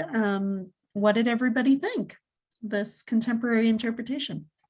Ellie, can I ask a quick question just to clarify, since we're doing this as a two-part application? I know we did focus on the materials, the glass and steel, and we were talking about things that might be more two-part. And this may have been a question for staff, but Evan, sorry if I kind of missed the opportunity there, but should we try and focus more on the form of the steeple, or do we want to talk about materials now or later? Evan, if you're comfortable with this, I think we should probably talk about both. If we have comments for them, then at least that they aren't going down a path that, you know, potentially could lead to denial or confusion. So Yeah, I think that's exactly it. I mean, the approval is for the mass and form within the context at this stage, but certainly I wanted to invite you all to weigh in on those things, since I think it is so integral to the design. And if you have comments or guidance, things you want them to consider in the next phase, like in particular, the lighting of the steeple might be something to talk about. That's all, I think, just added color for the benefit of the applicant. great, thanks, Evan. Yep, Good question, Graham. So Graham, since you live in the neighborhood and had that question, do you want to kick things off? I can. I had mentioned this one earlier when we were talking about those missing elements and kind of reference of historic character. I think the form, the shape, and the book that was referenced is actually a really cool history of the historic district that was done 30 years ago at the time, that goes building by building, which is kind of a unique reference outside of any of the official landmark documentation. But knowing that there is a sketch and that there is a photo, I feel really comfortable with the form that's proposed here. I think I feel less comfortable with the materiality, which was one of the reasons I was curious about how far we go into that. I think the split between the lower, square tower form and the upper steeple makes sense based on that photo and sketch. And so I was curious to hear what other commissioners think. But I think, as a mass and form in the neighborhood, I feel like I agree with the applicants and their interpretation of the guideline that reintroducing this steeple in this form, would be appropriate. But I do think the materials would be an interesting conversation here with everybody. Gary, you had your hand raised. What's up? Well, and I tend to agree with what Graham is saying. Just in terms of form, the drawings seem to indicate that the steeple is squatter than it actually might have been. And if the desire is to replicate the shape of the original steeple, I think a little more study is necessary to get the proportions right. I suspect that the steeple was actually a bit taller, and its squatness in the sketch is a product of the perspective. So I think a little more study would be needing. I agree with the attempt to replicate the basic form, but I think the vertical proportions are going to be important. I agree with what Graham is saying, that the proposed materiality is problematic, not only in terms of how the form is perceived, but I think there might be some other issues in terms of neighborhood issues about a lighted steeple that's going to be that large in the neighborhood, and under what conditions it's lighted. And I'm not sure what other prohibitions there might be about lighting something like that at night, code-wise, zoning-wise, and so forth. I have a suggestion that, for what it's worth, that for the material chosen for the upper half of the rectangular form, that might have been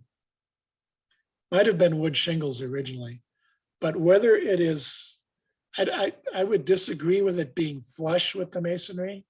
I think as a contemporary introduction, it can either protrude somewhat from the masonry with a transitional element, or be smaller than the masonry. But for it to be completely flush with the masonry, I just think feels wrong, regardless of what material was used on the cladding. And I think it's admirable that this project is being attempted in the first place. So good luck with the next phase and with getting it detailed and funded and all of that.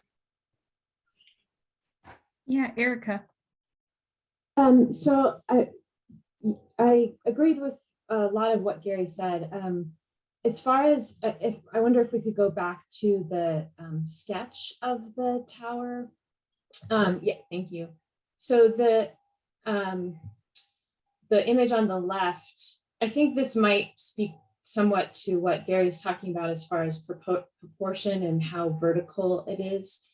The facet, because I'm not quite sure what else to call it, of the pyramid top form of itself, one part of it seems to come down. It doesn't terminate right at the kind of base of the pyramid. It continues down to the actual base of the square. So if we had like a square and then a octagon kind of imposed on top of it, where the 8 faces come down to meet the octagon and then the square, it seems to me that sketch is kind of showing one of those, the longest faces of those coming down to meet the square, the edge of the square, rather than the octagon, if that makes sense. I tried to say that as clearly as I could. So, and I wonder if that, I don't know for sure that that helps with kind of helping it appear more vertical than we see it as today, but I agree that I think that might need a little bit more study. As far as material goes, I actually am open to the glass. I think it provides, I mean, I'm open to other materials as well, but I think it provides a good juxtaposition of, clearly contemporary that is almost like a ghost of what was there. And so I actually kind of liked the glass. I agree also with what Gary was talking about, though, of what's right now being proposed as the patented copper, that I don't think it should be flush with the face of the masonry. And I also wonder about, the patented copper might give that appearance of some texture, but I just wonder if some kind of texture, some kind of, rather than a flat material, something that kind of evokes what was likely a much more textured surface of shingles or other type of material. So that's just something to think about. But I also want to thank staff and the applicant for just how carefully, the staff report was kind of laid out, of kind of the thinking process behind this. I think that was incredibly helpful. This is certainly one of the more philosophical projects that we've seen, which actually I really enjoy. And so I think everyone did a really great job of kind of walking us through their thinking process, which is a really important part of understanding the project itself. So thank you to all of you for that. Madam Chair, this is Julie. I'm with Erica. I'm really intrigued with the new materials with the glass. There is a precedent, not necessarily in Denver that I know of, but historic buildings that do have ghost markings and that do, they'll have the ruins, and then they'll build the ghost of the original structure. To me, this almost celebrates the history and highlights the history of this building. But I do think Gary has a really interesting point about the lighting and about the neighborhood. That would be my main concern. Also, weather. I'm a little worried about hailstorms. Just just the logistics of this, which is not in my purview. I get that, but you know, I build stuff, so I'm always thinking about that. But I think it's really an interesting concept. But yeah, it is philosophical, and I could talk about it all afternoon, which I will not. Thank you. Gary?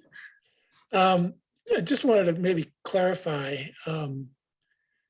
I'm not opposed to the use of glass. I think what I'm concerned about is proposing an all glass tower with that will kind of be represented similar to the one in the drawing. Those pieces of glass, if it was glass, I think they're going to be smaller than what you see with the mullion pattern that's there. So when the design detail proposal comes back, I think it needs to accurately reflect what is possible rather than what is desired. So if glass is going to be used for the entire tower, the mullion pattern needs to represent what is actually physically possible. The other little piece of information, which may or may not be helpful, Franklin Kidder was the architect for this building. And he wrote a book about churches about the same time that this building was built. If a copy is available at the library, say, there's an off chance that there might be more information available about this particular church. It's just, it would, in doing more research, that might be helpful, maybe not. Yeah, that's interesting.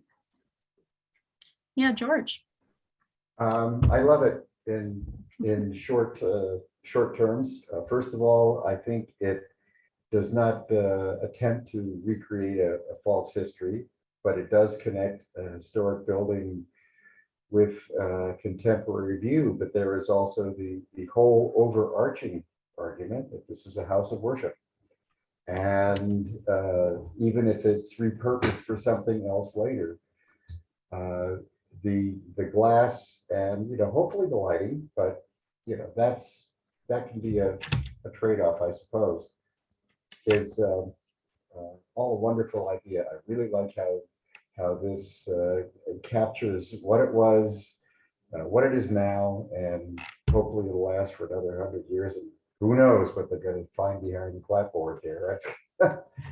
That's always a surprise. So I'll look forward to seeing the rest of it, but I have no issue whatever with the materials. If they can, as Gary says, if they can do it like they drew it, that would be great. Yeah, I agree with a lot of what's been said. I think this is really exciting. I think it does meet the intent statements in our guidelines and is a contemporary interpretation of what the form to be. So I think that fits with the guidelines. And I do have some concerns I have no concerns with the glass, except the dark sky, like how that lighting kind of works with. Typically we don't allow up lighting, right? And zoning doesn't. And so I just am not sure how this fits with that. I do agree it feels a little bit more squat than the drawing. However, it's kind of hard to tell with the photo. I don't know. Maybe the drawing was a little more embellished than what was actually built, and the photo looks like maybe it wasn't as tall. So I'm not going to hang my hat on the fact that it needs to be shorter, but it does feel a little bit squat, so it might be worth looking at. And I agree with what's been said about the copper siding. I think right now it's just, we'll have to see what the detail comes up with. It's hard to tell when it looks like a flat sheet right now. Understanding the scale of that and whether it's panelized and how that works and would be important. But that was the one element that felt a little off to me, was it seemed a little out of place, that copper.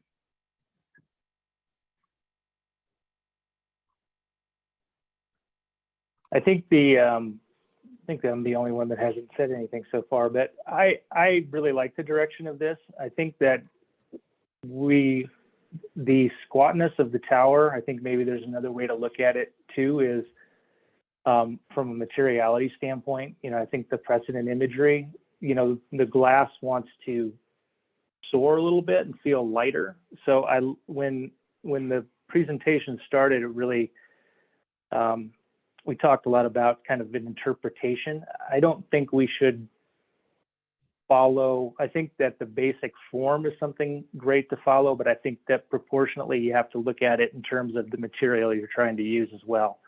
So I do think that that's something we were all getting at, that this feels a little bit squat. I think it could be developed a little further with the details and feel a little bit lighter. And then I think the connection, I'm less concerned about the copper as I am the connection between the glass and the copper, because I think that's going to be a really important piece, how that comes together. It's got to have sort of a fine level of detail to it. Even when you look at some of the imagery, it overlaps. So that it was a roofing element that kind of came over top of that tower piece. So I think those are my two comments. I really like the overall direction. I think this is really the great interpretation. I think the lighting challenges, all those things can be figured out. The coloration of the glass will be an important thing to consider once you start developing this. It doesn't probably want to be really green glass, or maybe it does, I don't know, but all of those things are going to factor into how the light feels from the outside. And I just would encourage the applicant to think about the glass material, and this is an interpretation, and if that means it needs to be pulled a little taller or skinnied up a little bit so it's less squat, then that's something that I think is appropriate given the change in material, and just kind of a different approach.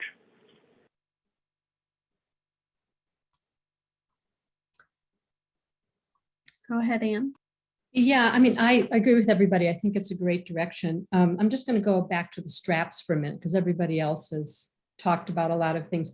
The straps are really odd. They're very vestigial at this point. And I sort of I want to say, honestly, two opinions about it, because since the 1940s, which is actually a large part of the history of this building, there was this piece that was put on top of it, which is now being sort of obliterated. And I'm not quite sure where I'm going with this, because the steeple represents the original historic steeple, which is really great. And in a way that material that's in between is a little bit more representative of what was going on since between 1940 and 2022 in this building, just a lot of this building. But the straps just seem really odd to me, because they don't really have a meaning. I think if you looked at everything else, you sort of understand the meaning of it, but those things they don't seem to connect to anything. And I totally understand the technical problem with taking them off, but I would actually urge the applicant to look at them and see if they're no longer necessary, if maybe it's something that should be removed, because it's just a very foreign element in what it is. And as to the shape, personally, and this is really funny, we started off, and Graham was talking about how this has to do with the configuration of the windows in one of the earlier projects. And the architect just said, well, I think it's this, because I've looked around and I think that. And I sort of feel the same way about this steeple. I don't think it has to look like it was historically. I think this is in the purview of the architect's design, because this is a modern interpretation. And maybe that photo, maybe the sketch was done, I agree, maybe the sketch was really aspirational and the building actually never looked like that. We will never know. But to me, the architect has really demonstrated that they sort of understand the spirit of this project. And I would say, basically, however they want to facet it and however shape it is, that's actually a design decision. It's not really a historic decision. It's my opinion. Yeah, I also think that the straps are part of the record of what this church has gone through. It's a battle scar. So I don't know if you want to leave it or not, but I don't find it that, yeah, I wonder what they were if I wasn't at this meeting. But now that I know, I keep them. I would just like to say that I found Anne's discussion about kind of the overall, not the overall, the more detailed shape of the steeple. I found that to be pretty compelling. Sorry. And I would actually agree. I don't feel like, I don't think to follow the guidelines and to have a contemporary interpretation that the facets need to be exactly to what might be correct as seen in the sketch. So I would like to backpedal a little bit on what I was talking about before, but I think there's, still obviously some opportunity to kind of think about it. Also what Gary was talking about as far as what's feasible with the size of the glass panes and the mullions, I think that'll be an important thing to look at. Great. Well, it sounds to me like everybody is kind of in agreement that the general mass and form is acceptable. Is that correct? All right, then who would like to make the motion? I'll make one. All right, go for it, George. Madam Chair, I move to approve application 2022 COA 034 for the phase 1 mass form and context of the proposed steeple reconstruction at 2246 Irving Street as per the intent statements 2F, 2J, 2N, and 2S design guidelines 2.5, 2.13, 2.14, 2.52, rehabilitation standard 3, the presented testimony and submitted documentation and information provided in the staff report. Thank you, George. Do we have a second? I will second that, Madam Chair. Thank you, Julie. All right, there's no further discussion on the motion. I'll call for the vote. George? Aye. Brad? Aye. Graham? Aye. Julie? Aye. Gary? Aye. Erica? Aye. Anne? Aye. And Kelly? Aye. All right, we have a unanimous vote and the motion passes, so the project is approved. And I'm seeing the meeting's been a little over 2 hours. Maybe we pause for a quick restroom break. So let's be quick and meet back for our next project. Just a minute, buddy. So it's 3:12. We'll reconvene our meeting. And the next project up for design review is 2022-COA-007 at 3825 West 32nd. Go ahead, Jesse. Okay, so this is 3825 West 32nd Avenue. The primary structure was constructed in 1886 and is a contributing building to the Packards Hill Historic District. The applicant has constructed an overheight solid wall fence riser on the existing brick wall along the north side of the property. You can see that existing riser in the photograph to the right. This riser is in violation and was not approved or permitted or reviewed by Landmark Preservation. The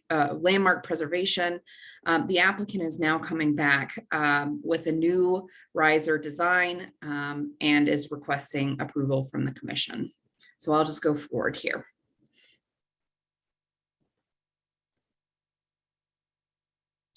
At some point, we'll maybe change over. Okay, here we go. So The applicant is now requesting to remove that existing solid riser and install a new slatted wood fence riser that will be centered on the existing brick wall. That's something else I'll go over real quickly. As you can see here on this existing riser, it is basically tacked on to the inside or interior side of the brick wall. It's not really integrated into the existing wall. So the applicant is now proposing a design that better integrates that fence riser into the wall itself. It will be centered along that limestone topper and will be secured with fence mounting equipment and stainless steel bolts to the existing stone. Another feature of this new proposed riser is that it will be semi-transparent. So the applicant is proposing to reuse the existing wood that he has on the current riser, but he's going to add some transparency by spacing in between these slats on the fence riser that is proposed. So the overall brick portion of the fence is 5'9" and the new fence riser will be 2'3" for a total fence height of 8 feet. The fence riser, again, will be centered and it will be using stainless steel anchor braces and evenly spaced slag bolts for security at the top of the fence. And you can see here to the left, the site plan showing the location of this riser. I would note that there is a property that abuts and faces onto this street on the side. This is on a corner lot, of course. And the fence riser will be set back. So you can see here, it is set back and terminates at the brick wall and will run the length of this rear brick wall and should be set back from the front wall of the adjacent house or the abutting house. So the applicant did include some images of 2 fences in the district and stated that they were over height. It's not clear if they're over height. They don't appear to be. They appear to be 6 feet wood fences that are on top of retaining walls. So they wouldn't necessarily be considered over height. I would also add that there are no records of these fences being approved by Landmark. However, they may have been added prior to the district designation. This is one of, this was designated, or Packard's Hills was designated in 2017. So these may have been put in prior to the district designation. And a lot of the work on the existing site was added prior to district designation on the front fence that faces along the street, not that rear fence.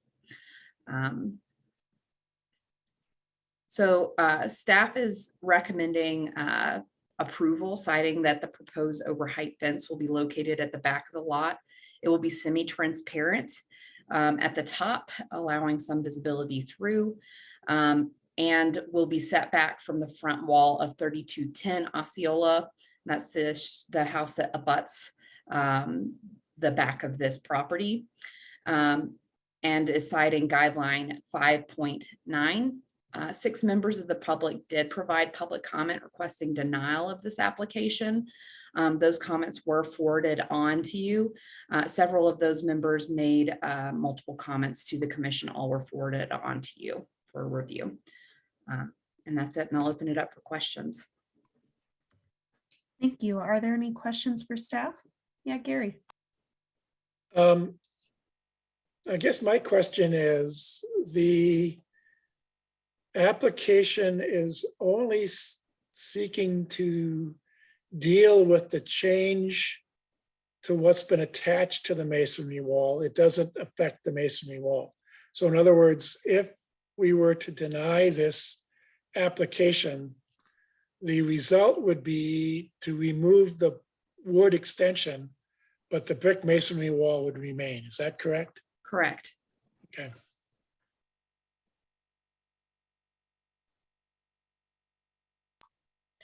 And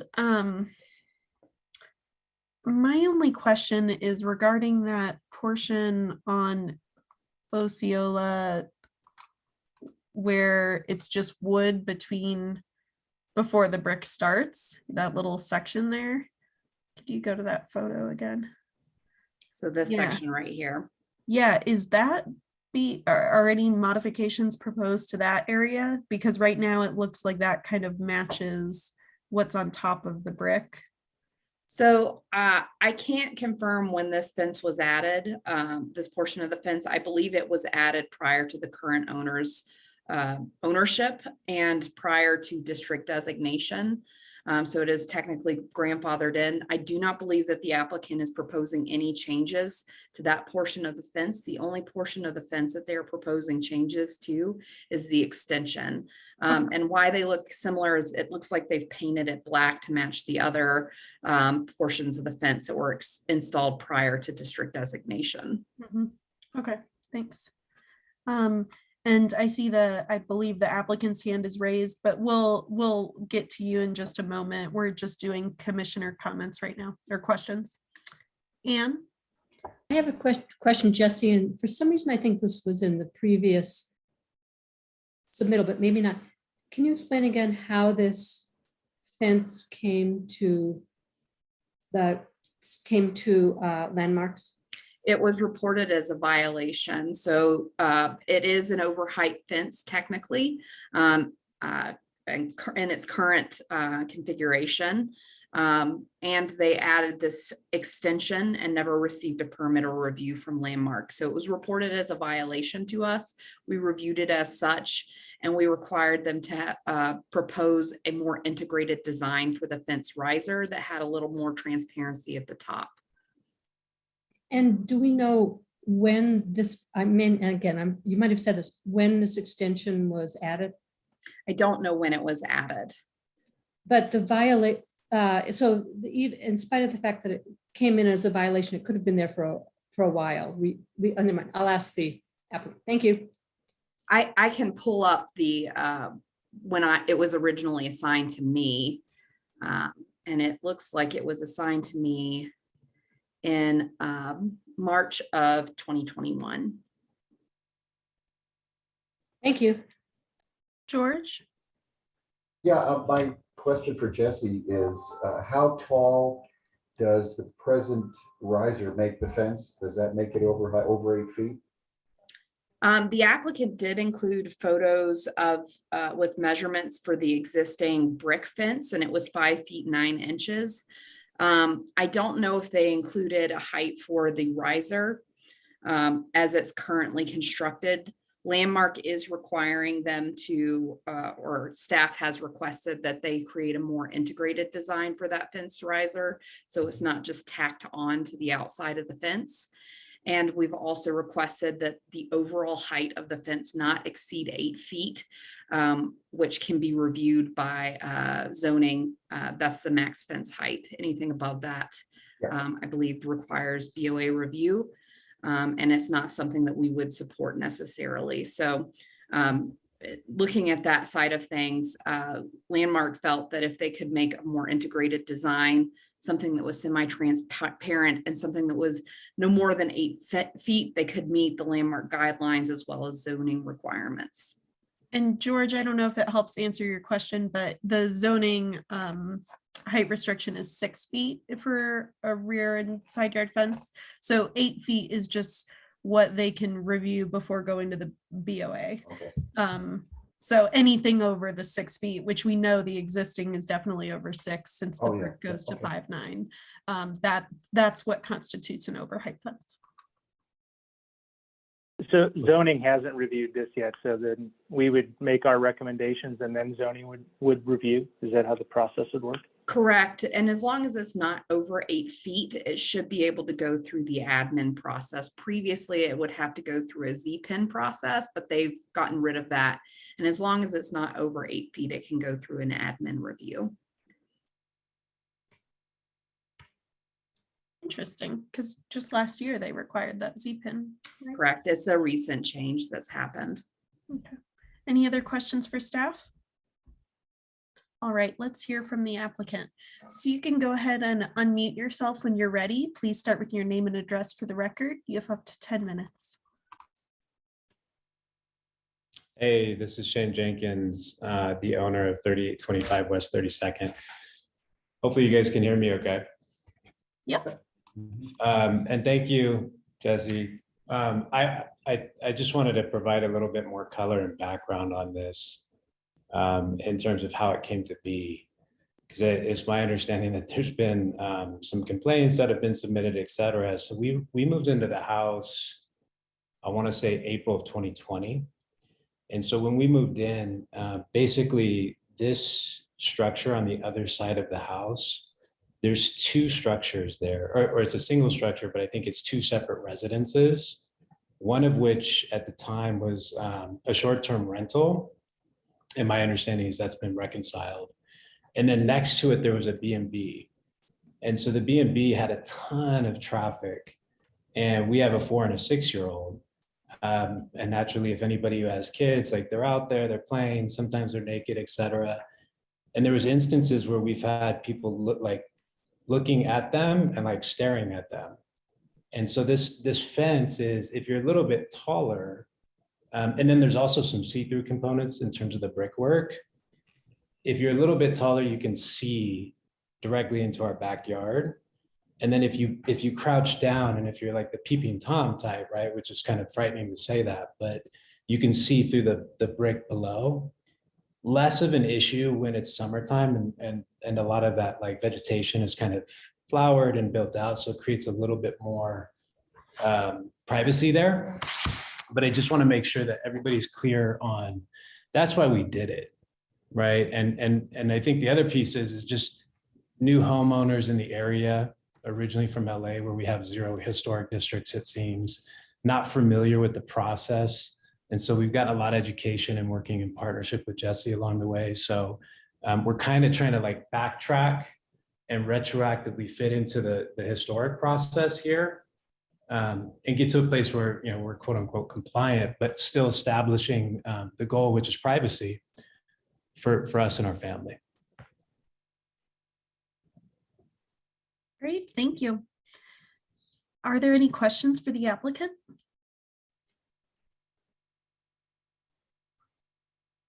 I guess my only question, given the insight you gave us as to why you installed it to begin with, is now does this openness allow for the security that you need?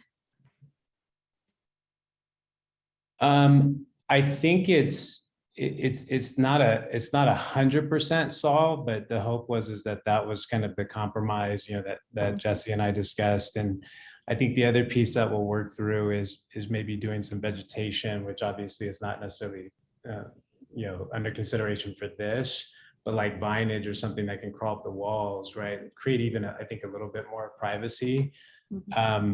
But yeah, I mean that's the, you know, the other thing we talked about was lattice, right, as a potential option. But then the question was can we try to repurpose some of this material?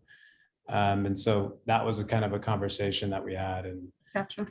I don't know if either one gets you to a place where, you know, somebody's really interested in looking in our backyard and, you know, if you can really stop them. And again, if it was a permanent resident or if, you know, if it wasn't this revolving door, so to speak, across these different structures, I think it'd be less concerning.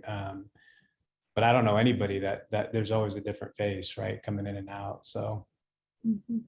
Okay, thanks. Any other questions for the applicant?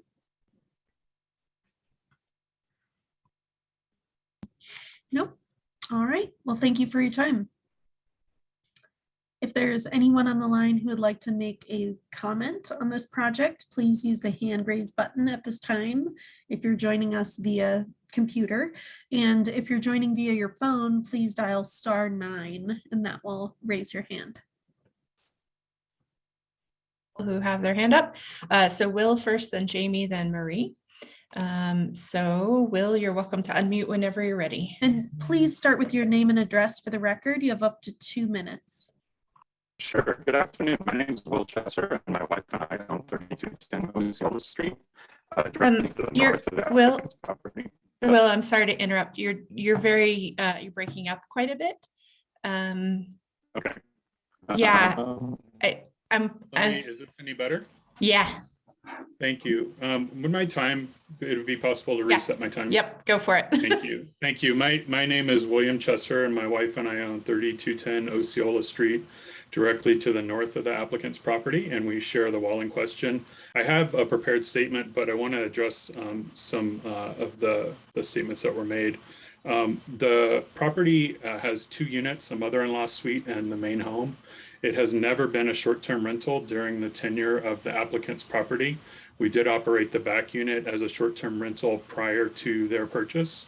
We currently have 3 tenants in the main house, all females, and a nurse, all under long-term leases in the back. We don't have any peeping Toms. 2 of our tenants are Denver Public School teachers. And another, as I said, is a nurse. There's not a revolving door of faces. We operate long-term leases on both of the units. The existing fence, to some of the questions, is 8.5 feet. The extension was built in March 2021, and the wood at the front of the house that was asked about was built at the same time, was not existing. I would also like to say it's disingenuous to raise this peeping Tom concern when the entire side of the home's fence that fronts Osceola Street is completely open, low iron fencing. To my statement, when the applicants purchased the Mary Ford house, they knew they were purchasing a home in a historic district in one of the most vibrant, dynamic parts of the city. We're here because they tried, I know I'm running out of time. I had to spend a lot of time addressing some of the fallacies that were presented. But I have in front of me a copy for the receipt for 50% of the share of the cost of building the wall. We built it in close considered consultation with our prior neighbors who saved the Ford house from being demolished in 2006. And I personally found the limestone to match their home stonework and the I'm masonry. sorry, your time is up. It's unfortunate that I had to use so much time to address the false statements that were given at the beginning. Thank you for your time. Thank you. All right. Next. You're next. So you're welcome to unmute whenever you're ready. Thank you.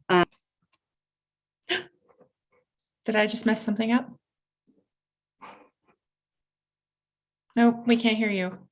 Well, it looks like she's off the panelist screen. No, she's not on the panelist screen. She's on the participant screen. So I must have messed something up. So I'm sorry. There you go. You can unmute yourself whenever you're ready.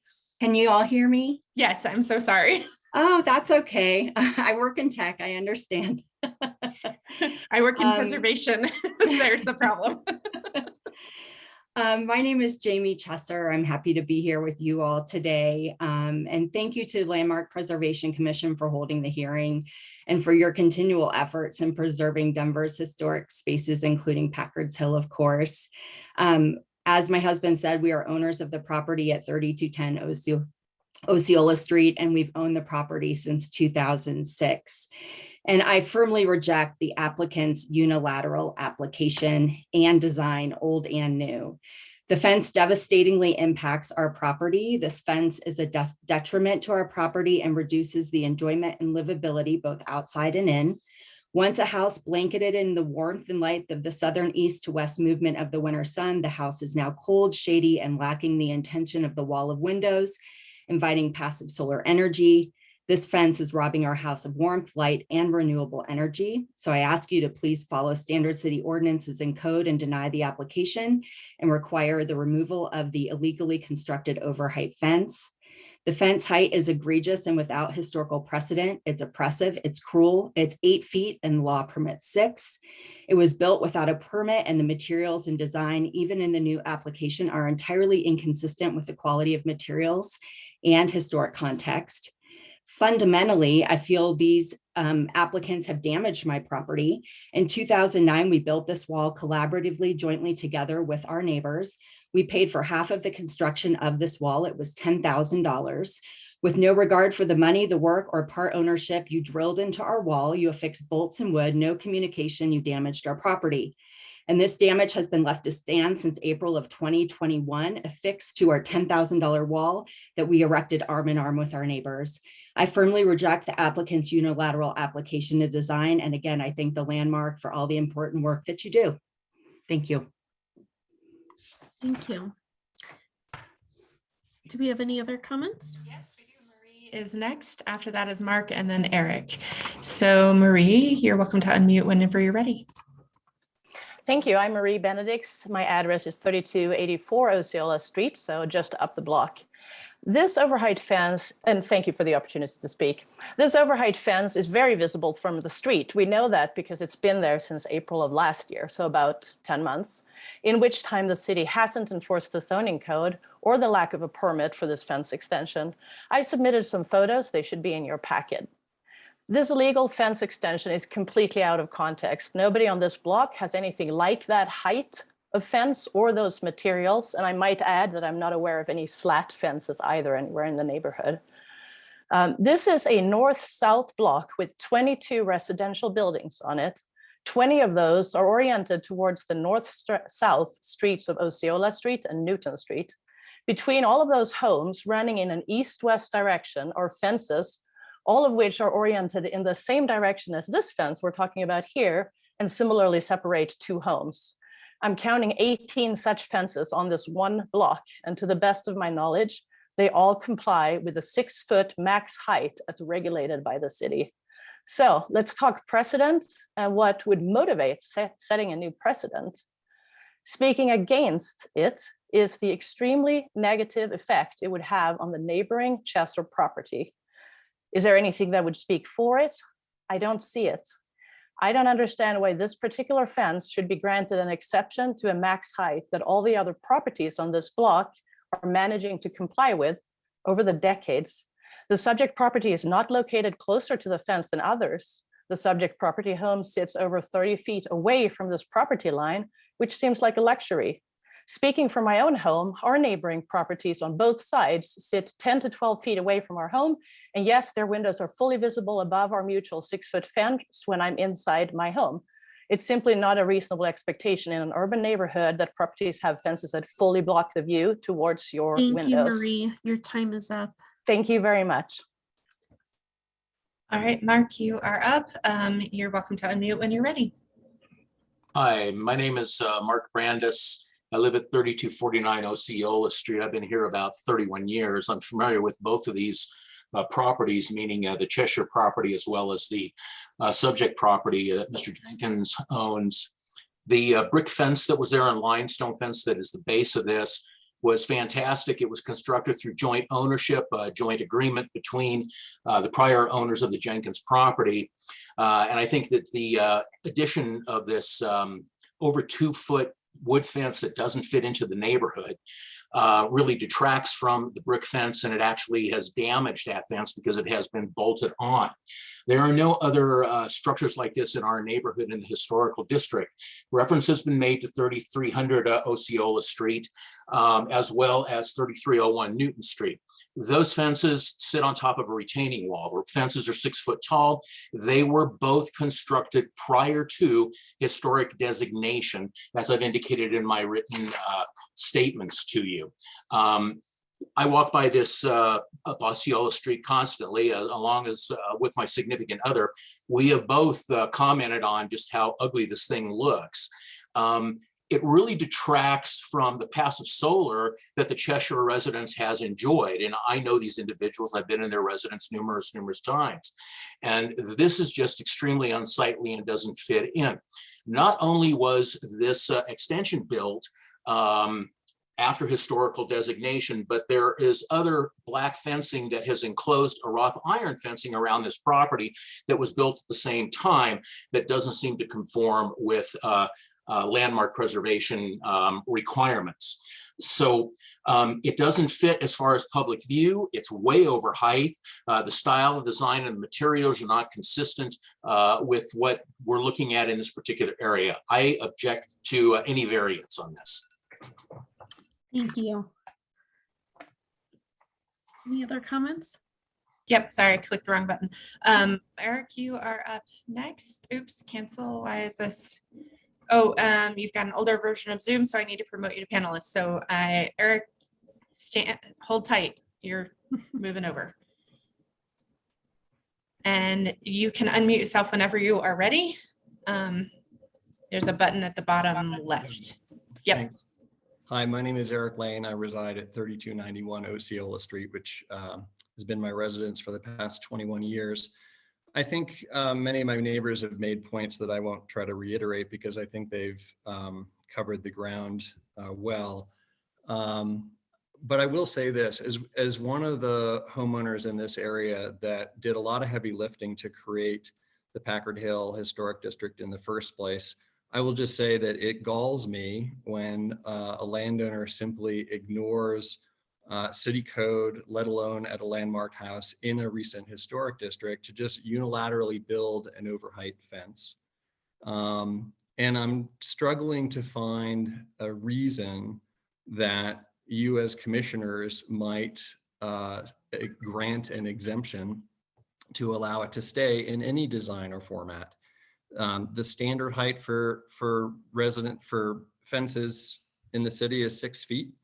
I think it's been aptly demonstrated that the proximity of the fence, because of the way the lot lines are and the positions of the houses, that overheight fence damages the property interests of the Chessers. And I could understand if it was on a busy street like Alameda, where you might want more privacy or sound barrier, but in this case, I don't see any overriding reason where the applicant's property rights should trump the damage done to the Chessers property. So I strongly recommend that you deny it. And if you don't, I'd love to hear in your deliberations, just so we know what rationale you might have for permitting such fences in the future. Thank you for your time. Thank you. All right. I don't see any other hands raised. We don't have any other members of the public joining us. All right, before we move into deliberation, Jesse, did you have any recap? I did want to cover just a few things. So this property is currently in violation and has been in violation since March. They have received fines on the property for not doing work with a proper permit or review by Landmark. So I do want to make that clear that we haven't just been sitting on this. We have been working with the property owner since the violation was brought to our attention.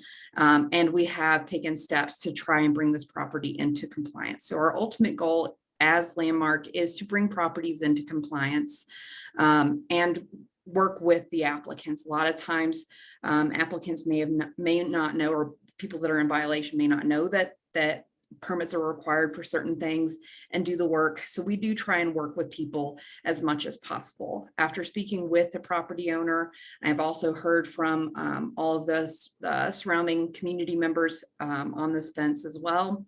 I tried to work with the applicant to come up with some type of solution that met their needs as well as met our guidelines. The commission has in the past reviewed overheight fences.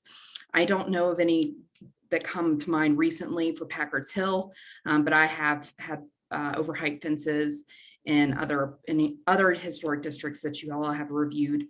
We have allowed the use of overheight fence of 8 feet max.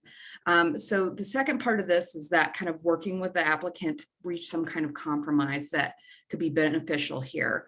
And Landmark's recommendations to the applicant to bring this in some type of compliance was to create a riser that was more integrated into the existing fence overall design and provide some transparency between or in this upper level riser. So that was one compromise that we tried to get the applicant to. We also worked with them to get the fence to be no higher than 8 feet. And then the last thing that I would say is that came into staff's consideration on this is that this is a non-historic wall and it is a completely reversible alteration to the wall. So staff wanted to take into account the overall impact, whether it was affecting historic material, and also if it could be easily reversible with low to no impact in the future. And all of those boxes were checked on our side of things. So that's really why staff has made that conclusion in our staff brief. And I do want to make it clear that it has been many months of working on this property to get it into compliance. And we haven't taken it lightheartedly and have worked diligently to bring it back into compliance. Thanks, Jesse. Well, we appreciate all the back and forth, and now it's time for us to discuss the application in front of us today. So we've heard from the applicant, we've heard from staff, we've heard from the community, the adjacent neighbors. What did the commissioners think?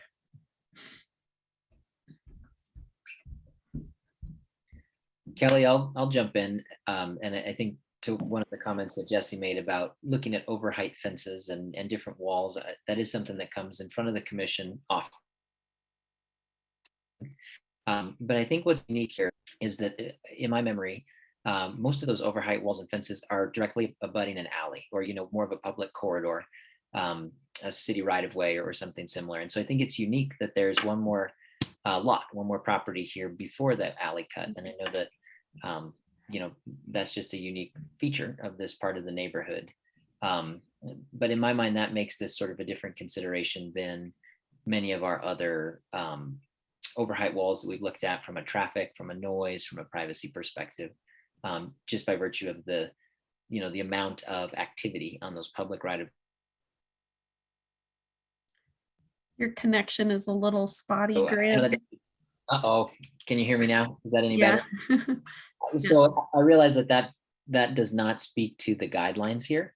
But I think as a context for the decisions that the commission has made, that I feel like that represents the vast majority of these overheight walls.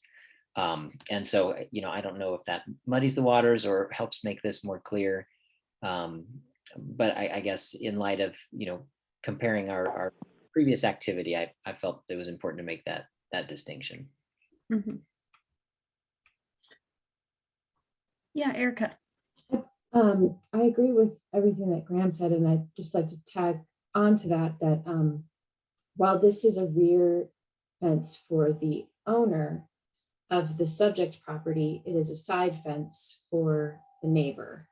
And while we have approved, I believe we've approved overheight side fences, those have tended to be towards the rear of the property as well. And I mean significantly back, not just, I don't know the dimensions of how far back this is for the north neighbor, but it seems to me that this is a different circumstance. So that is something else that I think we should consider. Good point. I'll just say I was really torn on this for the reasons that Graham and Erica, you've already pointed out. It's a little unique to what we typically see. We do review overheight fences a lot. We've approved a lot of them, but yeah, they typically are at an alley or, I know we've approved some exceptions that were really close to Colfax and had security issues, things like that. And I don't, there's a little bit of a he said, she said going on, and I'm not going to take sides. I don't know what's happening, but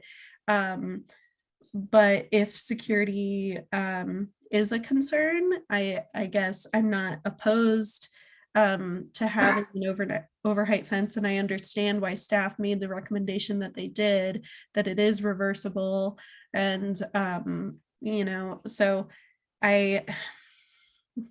I don't know. It's a challenge because it is unique, and this wall is very close to the neighbor's property. But then the photos that we received in a public comment from the neighbors also show that they've added like a canopy structure, which kind of creates more shade into their windows already on their side of the property. So I wonder how much they really want that light coming in if they've got all these shaded awnings and structures that they've created on their side of the property already. So I don't know, I'm a little torn on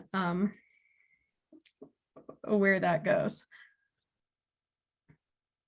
Hi, this is Ann. I know that we have, again, we've all mentioned that overheight fences have come up, and there's always been some compelling reason, and generally it does have to do with it's being a rear yard, or there being, I also remember the case in Colfax where there was an issue of security. This house is on a corner lot that's completely open. So for some reason, this one piece of the property, it's really unclear to me why that's so critical to the owner. And it doesn't seem to me compelling, given that the entire rest of the lot is open. And again, I am the person who is always very unhappy to, when you move into a historic neighborhood, you're moving into a historic neighborhood because you have, a real estate agent who tells you that, and you have the benefits of living in a neighborhood that has, that has the qualities of the guidelines. And so I am not inclined to look at this extension as being something that I think meets the guidelines and has a requirement that would allow us to say, well, we would do it in spite of the guidelines. Well done. Yeah. Just to address some of the other comments, ugly is always ugly, but it ain't illegal. So that comment that dog don't hunt. As far as the construction of the fence and the slatted upper area there, I think it's an excellent attempt at compromise between the owner and the neighbor. To Ann's comment, but what does it do you on a corner lot? I live on one. I know what privacy issues there can be. But I also think too that if, judging from the amount of comment and interest, let us say, there has been from the neighbors and everyone else there, we have to ask ourselves, what are the guidelines for? What are we hoping to accomplish with that? And if we're writing exceptions here, there, and everywhere, why do we even need?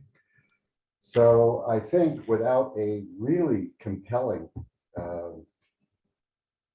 reason for this particular fence to be on that particular space, well thought out as it seems to be, I think the guidelines have to maintain precedence here.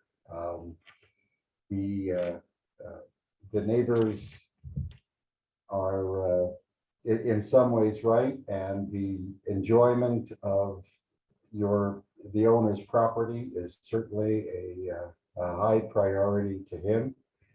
But without fencing off the rest of his property, I don't see the security and the privacy arguments carrying much water. So yeah, I would say that we deny this. Thanks, George. Kelly, can I ask one more question also? I know we mentioned it earlier, but obviously there's a zoning implication here as well. So Graham, it froze on you again. I haven't moved anywhere. I promise I'm stationary. And this is probably maybe a Jesse question as well, but if we made a decision, would zoning still potentially make a contradictory or an overturning decision here? I mean, we're offering a perspective from a historic purview, but the fence regardless doesn't meet the, a zoning over height fence. And so I guess I just wanted to understand the implication of our decision here. More than likely it wouldn't, because this is now an admin process if it's 8 feet or under. So if you guys approve it, more than likely not. I think that you've all had some very good comments, and I see you understand our struggle with it as well as staff members. So I really appreciate the deliberation. It's helpful. Yeah, no, thank you for clarifying. So I'm going to call on some other people. Gary, what do you think? I'm in general agreement with the attitudes that the other commissioners have. When I first saw this, I did not understand why an approval of the exception was being promoted by staff. I understand that better now, knowing the struggle, but it hasn't changed my mind. I support denial because it is an overheight fence, given its proximity to the adjacent property. And, you know, there were comments from the local neighborhood, the R&O, that pretty clearly stated that it did not comply with guidelines 5.9A, 5.9C, and 5.9D. And I'm in complete agreement with that assertion that this fence extension does not comply with those guidelines. So I'll support denial. I will not support approval. Madam Chair, this is Julie. I'm in agreement with Gary. My first gut instinct was to deny it, or was to deny the overheight fence. I just don't think it meets our guidelines. And I do not believe that sufficient extra conditions have been met, if we would even consider them. I mean, he talks about security, and yet there's slats. You can still see through them. So, but that's not really my purview. I just don't think it meets our guidelines, and so I would deny this. Thanks, Julie. So I think we've heard definitely 4 people think they're leaning towards a denial. Brad, Erica, Graham, anybody, are you in agreement or? Yeah, I would just say I'm in agreement. I think when looking at 5.9 and design new fences to have traditional height, style, and design, I don't see that. There's been no documentation that there's other styles and designs like this historically throughout the district, and I think that is kind of what helped me make up my mind. So I would vote to deny. Yep, I agree with the consent. Okay, thanks, Graham. It was garbled, but I heard I agree with the consensus, so. I'll switch to hand signals. And Erica, you agree as well? Okay, well, I'll go with the consensus. I'm still a little bit torn. I think that even though they do have a open iron fence on the side, they clearly have put up some screening because they have concern. And when you're at the sidewalk level, you know, you're a couple feet below, it looks like. I don't know exactly how far. So I guess where I'm going with this is it looks like, you know, just because they have an open side fence doesn't mean that, like, oh, you know, they haven't done anything to try and block view. So I think that there is clearly a concern from the owner's standpoint, and that does worry me. And but I do think a 6-foot fence is not nothing. It is shielding, you know, the general view. And I do agree that open slats doesn't really, like, if they're going to go to the extent of adding vegetation in addition to that, then maybe that's what they need to do to obscure the view, and we don't review vegetation. So Jesse raised your hand. Did you have something to add to that? Yeah, I just wanted to point out, because Jen emailed me about this too. So there is a screen on that side yard 4-foot high fence. That was added prior to the district designation and prior to the current owner. So they did not put that screen in. Gotcha. So the existing wood fence and the wood screen that's in the side yard was there prior and wasn't reviewed by Landmark because it was prior to designation. But I think it does go back to, you know, one of the public comments was, oh, well, they have a very open side yard fence, so wouldn't they be proposing to do something there too? And I guess I'm just saying, if that's already there, then, you know, maybe that's why they're not coming with more screening, and I would understand that. I don't think that proves that they don't need, you know, privacy is what I'm getting at. So I still appreciate the applicant's concerns and feel for them, but I do agree that our guidelines support denial, and that likely they wouldn't get the privacy they need if there were a peeping Tom with an open slat above. So maybe other measures need to happen with vegetation or something. I don't know, but I'll go with the consensus. If there's no further discussion, who wants to make the motion? I can make the motion. Thanks. I move to deny application number 2022-COA-007 for the installation of an overheight fence at 3825 West 32nd Avenue. As per design guidelines, guideline 5.9, presented testimony, submitted documentation, and information provided in the staff report. I'll second. Thank you, Gary. Thank you, Erica, for making the motion. All right, I will call for the vote. George? Aye. Brad? Aye. Graham? Aye. Julie? Aye. Gary? Aye. Erica? Aye. Anne? Aye. Kelly? Aye. All right. Excuse me. We have a unanimous vote and the motion passes. Okay, so we reordered the agenda today. So we do have one more project, and that is 2022-COA-036 at 3627 Decatur Street. Did the applicant, was the applicant able to join us, or? No, they never came. I'm just was trying to adjust this thing because Jesse and I were both using the mouse at the same time and we were fighting over it. So no, we don't have an applicant for this one, and we'll just have to go ahead with it. I was trying to give control back to you. Yeah, this is working right at the same purpose, but at cross purposes at exactly. the same time. Brittany, this is yours. Mhm. Great. Okay. I will start sharing and I'll remote control you. So I did email the applicant, and when you moved this item on the agenda and I still haven't heard back from them, I did provide the staff report a week prior to the meeting. This is in for permitting right now. This wasn't submitted directly to our office. So this is an active permit at the moment. So the applicant's representative, Blue Raven Solar, is requesting approval for an 8-panel array on 3627 Decatur Street in the Potter Highlands Historic District. This is a contributing structure to the Potter Highlands Historic District.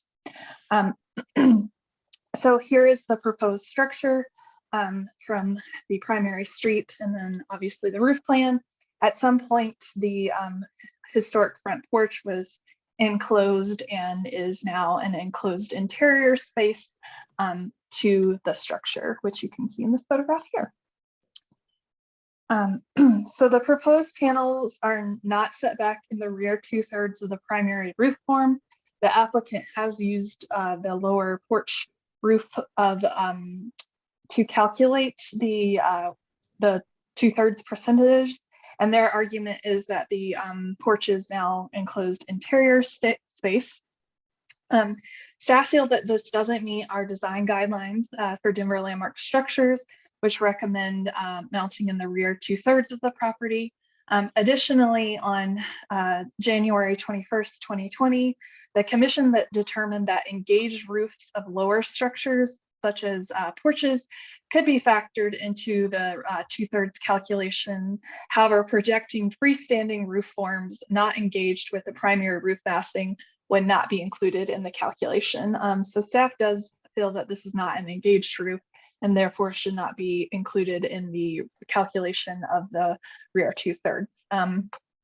Additionally, this is a historic porch and was not interior space to begin with.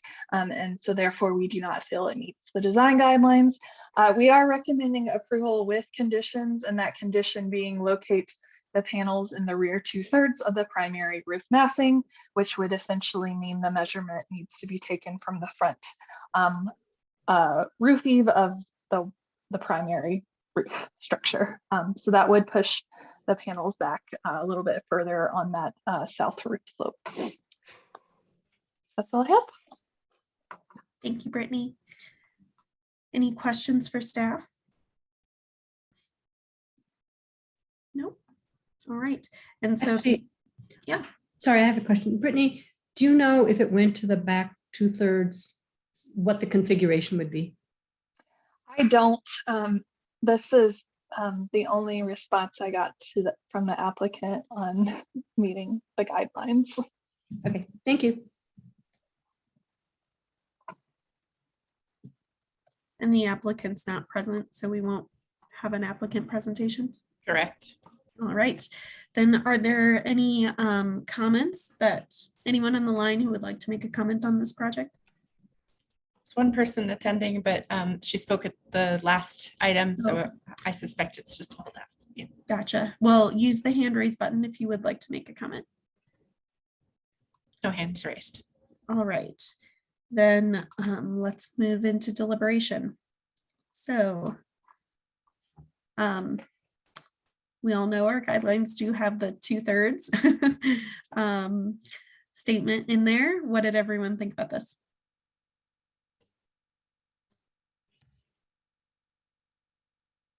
I think if the applicant was here, they'd probably say that it would cut their solar capacity in half.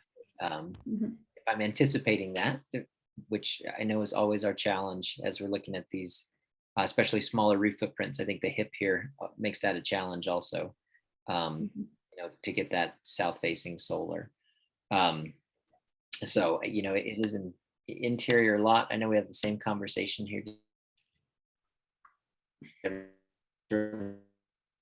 Reversible, you know, all of these things, I think, well, it'll be interesting to hear what other commissioners have to say, but I don't find the existing configuration, especially based on the street view of the house being stepped up also from the sidewalk, to be something that seems to be in contrast with the goals of, you know, of where we're at, in spite of the 2/3 rule, which is our ever-present hurdle. So sorry, I'm just not sure I understood what you meant. So with the home being up from the elevation of the sidewalk, you were saying you do or do not feel that it's acceptable to have those panels in the.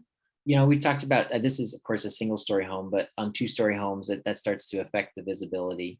And this is slightly elevated with the Denver Hill. At least there's no retaining wall here, right, that we're talking about.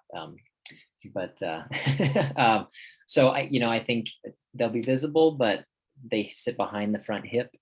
They don't really interfere with the front facade of the house. And that's my 2 cents. Gotcha. Thanks, Graham. Yeah, Erica. I'll also add that it looks like, if I'm reading the plans correctly, that they're behind that first chimney. We don't have really photos of the house, but if you look at it from street view, they're behind that first chimney as well, which to me is also kind of helps, puts it in the more acceptable zone. That's a good point.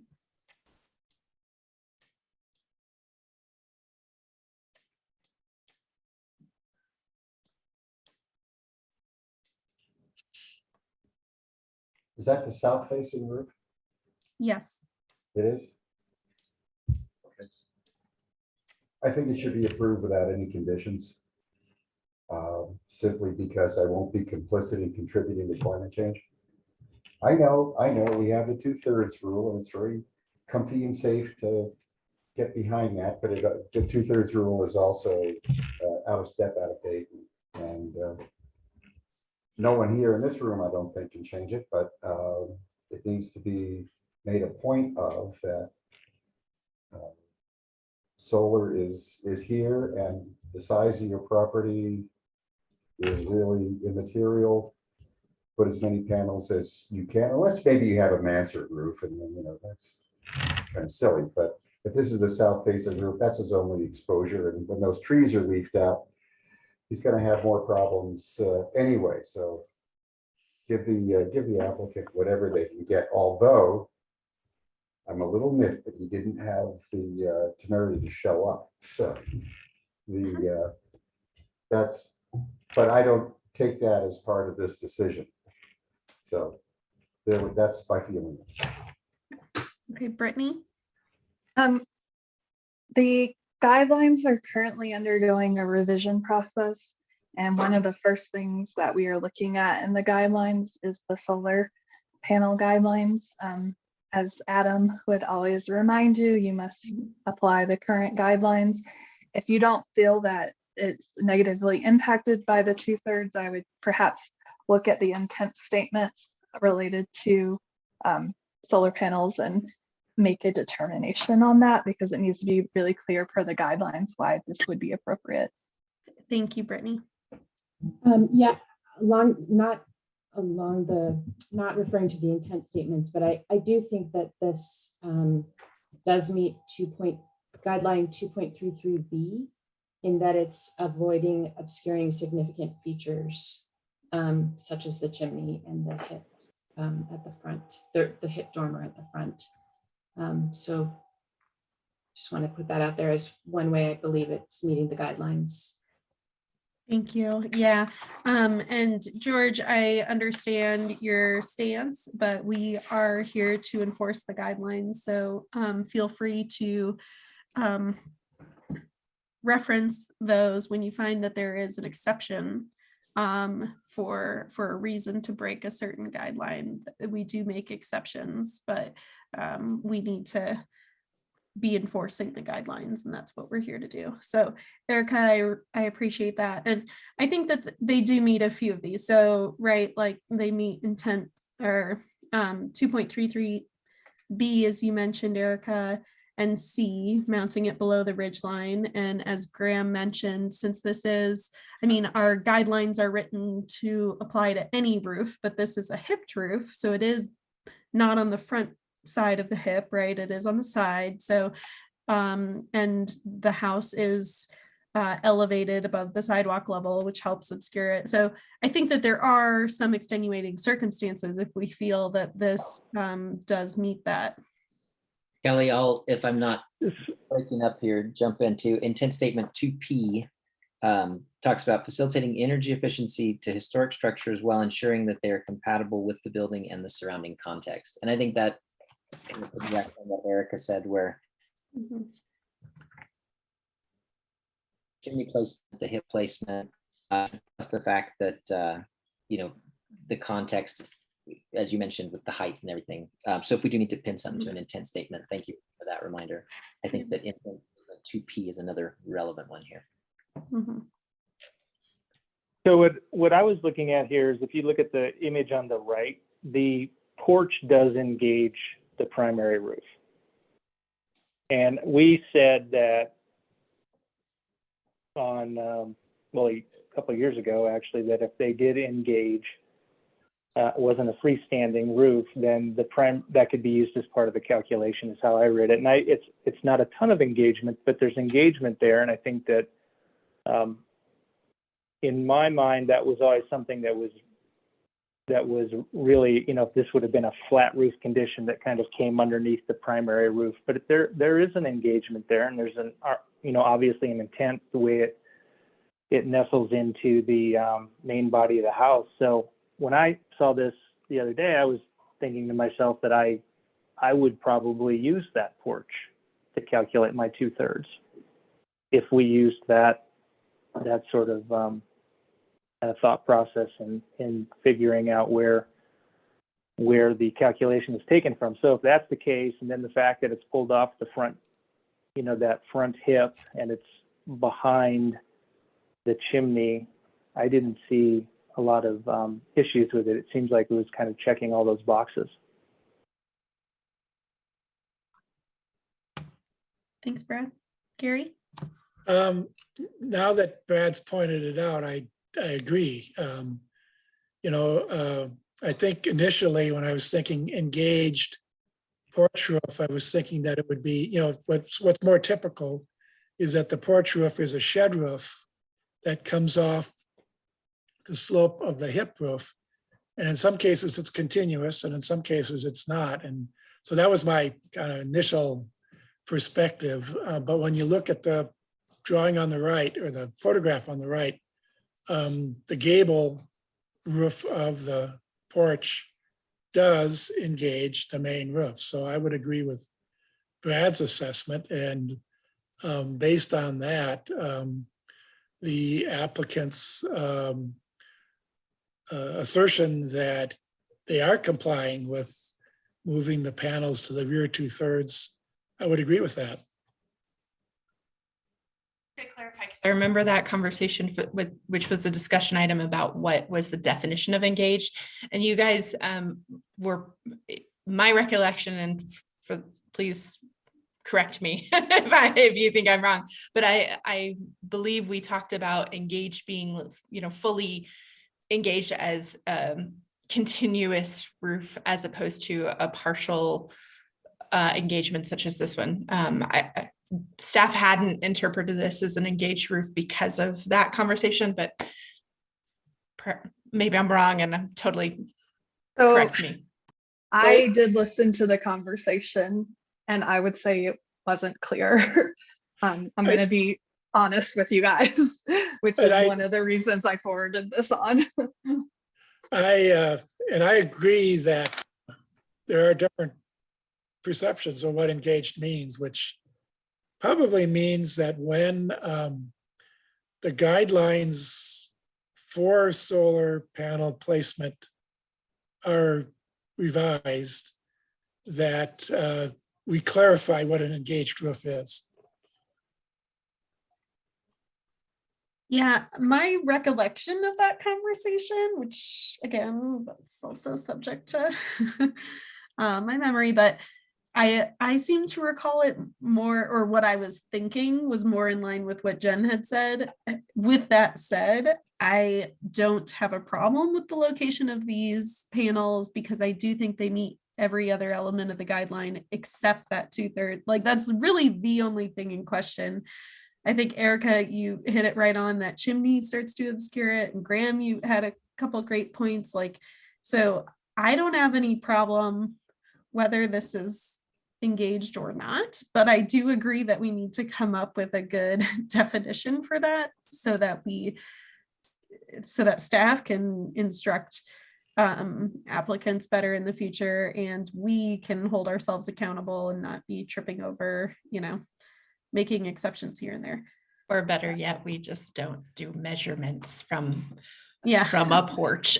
That's a good point. So that's another thing, like, with the rewrite of the guidelines, who knows how it'll be written next time around and if we'll need to clarify that. But I would definitely say there was discussion about that, but I don't know if it was clearly stated in the final decision about what an engaged versus non-engaged roof was. So I really struggled with this one, to be honest with you. We probably all thought we understood what that term meant and never defined it. And ironically, there was a lot of discussion about doing a retreat in March, which is right when the pandemic hit, and having further discussion on that. And as we all know, that did not come to fruition. Here we are almost 2 years later. Okay. Well, it sounds like everybody felt that this does meet the guidelines for being, I don't want to misrepresent it, so I'm going to pull them up again because they're 2.33A, they're in an unobtrusive location. They're avoiding obscuring significant features, mounted below the ridge line, they're flush, minimum rise above the roof. So all of those good things. Side facing roof. Their size to be subordinate, and so on and so forth. So is that accurate to sum up our conversation? All right. And who's going to make the motion? I can make the motion. Thanks, Anne. Madam Chair, I move to approve application number 2022-COA-036 for the solar panels at 3627 Decatur Street per design guidelines 2.33, character defining features for the Powder Highlands Historic District, presented testimony, submitted documentation, and information provided in the staff report. I'll second. Thank you, Anne, for the motion and Graham for seconding. I'll call for the vote. George. Aye. Brad. Aye. Graham. Aye. Julie. Aye. Gary. Aye. Erica. Aye. Anne. Aye. Kelly. Aye. All right, so we have a unanimous vote and the motion passes. So that's the end of our design review agenda today. But we do have one discussion item. So Jen, did you want to do a? Yeah, this meeting has gone a lot longer than I thought, so I will try to fly through it. But feel free to interrupt and ask questions if you have any.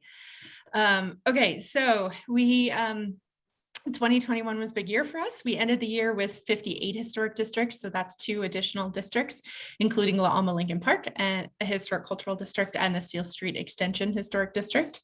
We also added 3 individual landmarks, if the slide changes, to be 353.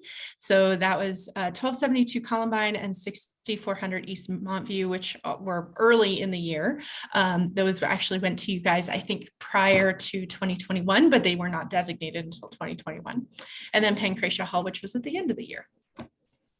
We completed in 2021 the Loretto Heights Small Area Plan implementation. So the plan itself was adopted, I think, in 19 or 20. And then it was the plan, the zoning package was actually adopted by City Council in May of 2021. We also had the City Council adopt the Golden Triangle regulatory package, which we worked on as well, even though we don't have historic districts in Golden Triangle, but we do, or we have very few individual landmarks there, but we were involved with both of those efforts. And then La Alma Lincoln Park, you guys adopted the customized design guidelines there for that historic district. We also worked a lot on the Latino Chicano historic context, which kicked off last spring. We were working behind the scenes on that all year, and then it will be wrapping up this year, February 24th. We are having a community meeting and a screening of the I Am Denver mini documentary about the Latino and Chicano historic context. So very exciting there. That will be wrapping up, and we'll work on implementation this year on that context. We kicked off the design guideline update, as you all know, and we have been discussing today. We're also involved with the Discover Denver survey, which is a partnership with Historic Denver. And so we have been working on phases 4 and we'll begin phase 5 in 2022. And I don't think I have a map of that, of where it has been, but this year they've been doing South City Park, part of what is that, Welshire neighborhood, where there's a lot of mid-century mucho houses, and then also Chafee Park, I believe, up by Regis. And I might be wrong on that. It might just been the Regis neighborhood. I think it was just the Regis neighborhood, so sorry about that. And then now they're moving to Westwood and over on the west side. And then we are working steadily on the West Area Plan, which should hopefully be completed this year, and then kicked off the Near Northwest Plan and Near Southeast Plan, which are projects that we're involved with actively for all 3 of those. Wrong computer to change the slides. That doesn't help. Design review. So we get a lot of design review projects, as you all know. We have 3 levels of design review: quick reviews, which are things that are things we review very quickly within 1 or 2 business days. Usually, those are typically things like re-roofing, like for like, mechanical replacement, like for like, minimal things with minimal visibility that are simple projects, like simple electrical, like the panels switch out and stuff like that. We had 1,350 administrative reviews, which are things that don't go to you all, and then 286 commission reviews split between you all and the LDRC, Lower Downtown Design Review Commission. So just to give you a sense of what our projects have been like over the past 6 years, the blue are the quicks, the green are administrative. You can see that it's kind of an inverse pattern there. And that is not because we are doing things less quickly and requiring more of applicants. It is largely because we had a whole bunch of hailstorms in 2016 and 2017, and we have had many fewer in our historic districts. And so we've had many fewer re-roofing applications. So you can see the bulk of our reviews for quicks are re-roofing, and we were pretty low the last 3 years there. In terms of design review projects that are administrative and commission level projects, this is really hard to see, and there's a lot of stuff going on here. So I'm going to cross out the two biggest ones, which are log and zone reviews. Those are building permit records, and then revisions, things that have come in after we've already approved them, and you all have to review them as revisions or re-review them because someone has made changes in the field or things like that. So crossing those out, let's look at these a little bit more closely, and you can see that a lot of these are really steady. So our biggest numbers are things that come in for permitting either once or multiple times, because oftentimes when people make changes in the field, they have to go through permitting again to make sure that what is approved or what is constructed actually matches what was approved. So most of the things that are increasing in the last year are things that are associated with people's homes. And that's not surprising because those are all things that we're all kind of at home thinking, oh, I need a new garage, or I want to build an addition, or I want to put more solar on my house. Look at all the solar applications that we've gotten. A lot of site work, not including fences, things like people putting in patios and stuff like that. So a lot of work on people's homes, less on commercial, much fewer signs, things like that.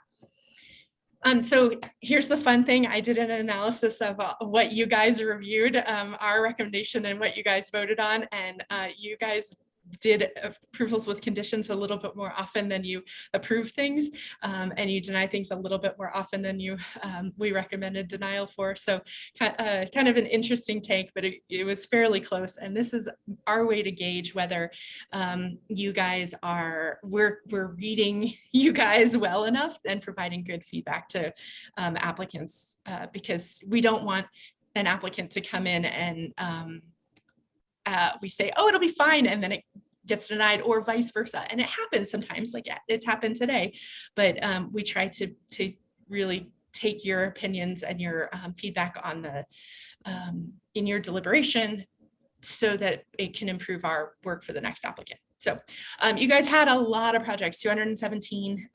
You can see our number of applications that came in for the commission is actually higher than what went to the commission. And that is largely because people withdrew some of them. You had 28 meetings. Jeanette stepped down and George joined us. Those are the milestones. LDDRC was actually right on par. Sometimes we recommended things and they were not voted on by the commission the same way, but it all evened out in the wash. They only had 20 projects. It's very quiet in lower downtown these days. And they had 9 meetings. And we had one vacancy that we had a hard time filling in 2020. John McIntyre joined the commission last year to round that out to 9.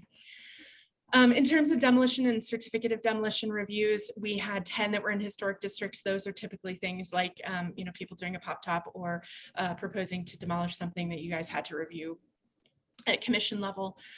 We had 177 CDE applications, which was actually a pretty big number. We usually don't get that many. And then demolition applications was very high. So to compare it over the last, 7 years, we had the highest number of all applications for demolition and certificate of demolition eligibility in the past 7 years. Previously was known as certificate of non-historic status. So that's the change there. The green are projects that we approved within the 10 business days that we did not feel had a potential to meet the design guideline, or not guidelines, sorry, to meet the designation criteria, so didn't have potential to be an individual landmark. The blue are ones we posted. So we post notice for 21 days when a property has potential to be a landmark to let the community know that this is up for demolition. And you can actually see that there's a substantial drop off in demolition reviews not demolition reviews, but postings since we updated our ordinance, which shows that it's actually a lot harder to meet our designation criteria. We only posted 2.2% of the properties that came in for demolition last year.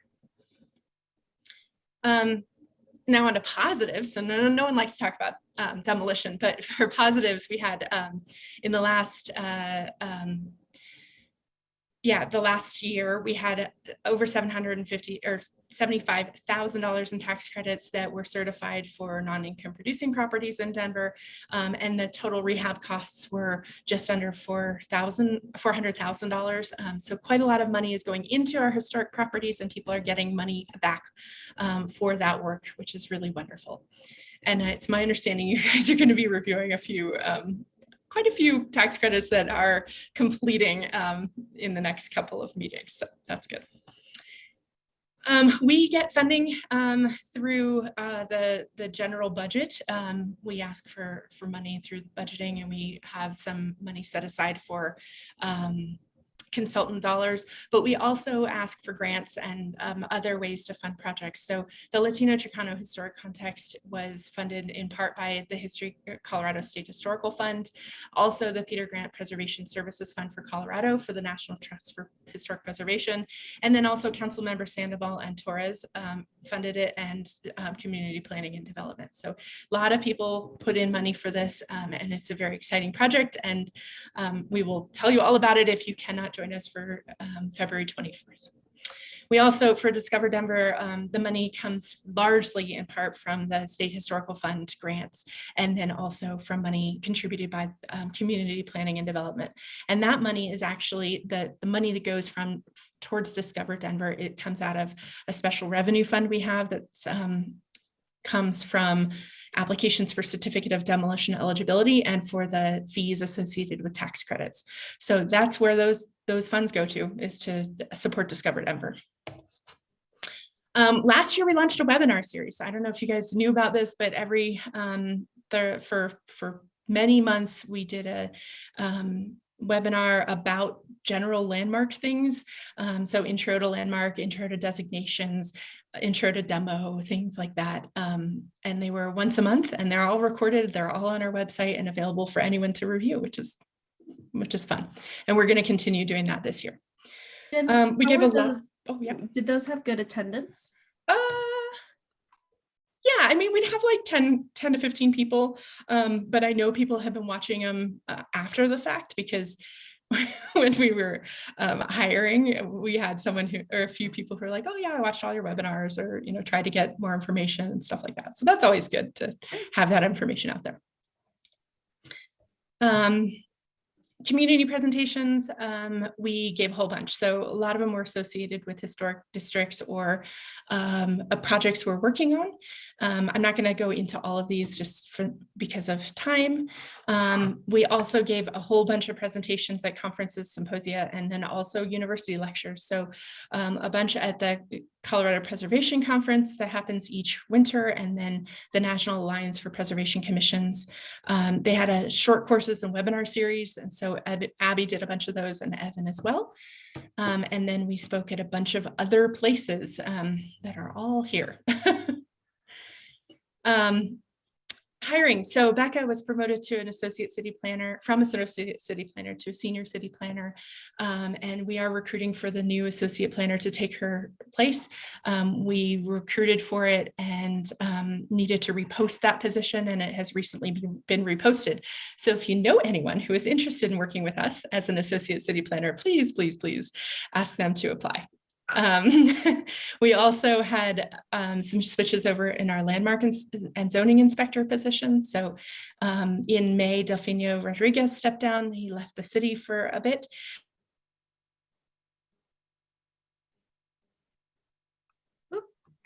You froze, Jen. Hello, hello. And freeze. Oh. Am I back? Yeah, you're back. Okay, sorry. Oh. It's that day, isn't it? It froze after you said Delfino stepped down for a bit. Yeah, so he left the city for like half of the year basically. And Andy Murtha became our inspector for starting in the summer. And then she was poached by forestry because she's a landscape architect. So she was poached by forestry. So we had to recruit for that position again. And we hired Matt Huda, who started last month. So we have a new inspector. We've been training him, and so far so good. And Delphino's back with the city. He's at right away inspections now. So we're glad he's back.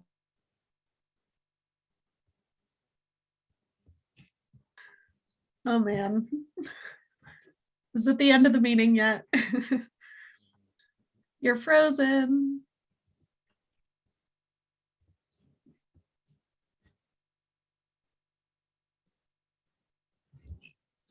Jen?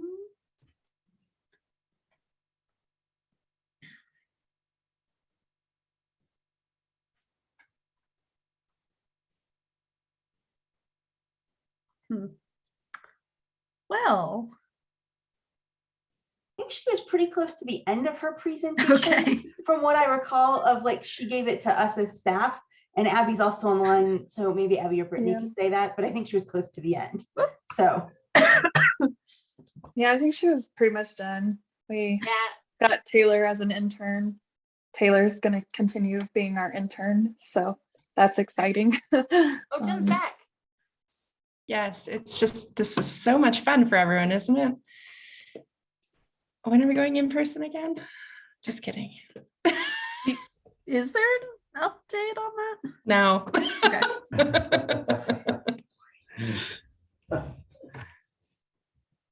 And she's frozen again. And she's frozen. Okay.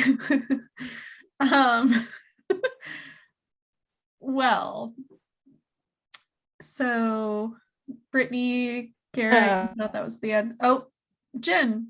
Yep. You're back again. Let's just end it. Okay. Sounds good. We did great things. Yes. There's one last slide. That's it. We're going to do a bunch of stuff this year. Awesome. Well, thanks so much, everybody. And thanks for the recap, Jen. I'll close the meeting. Sounds good. Bye, everybody. See ya. Bye. Bye.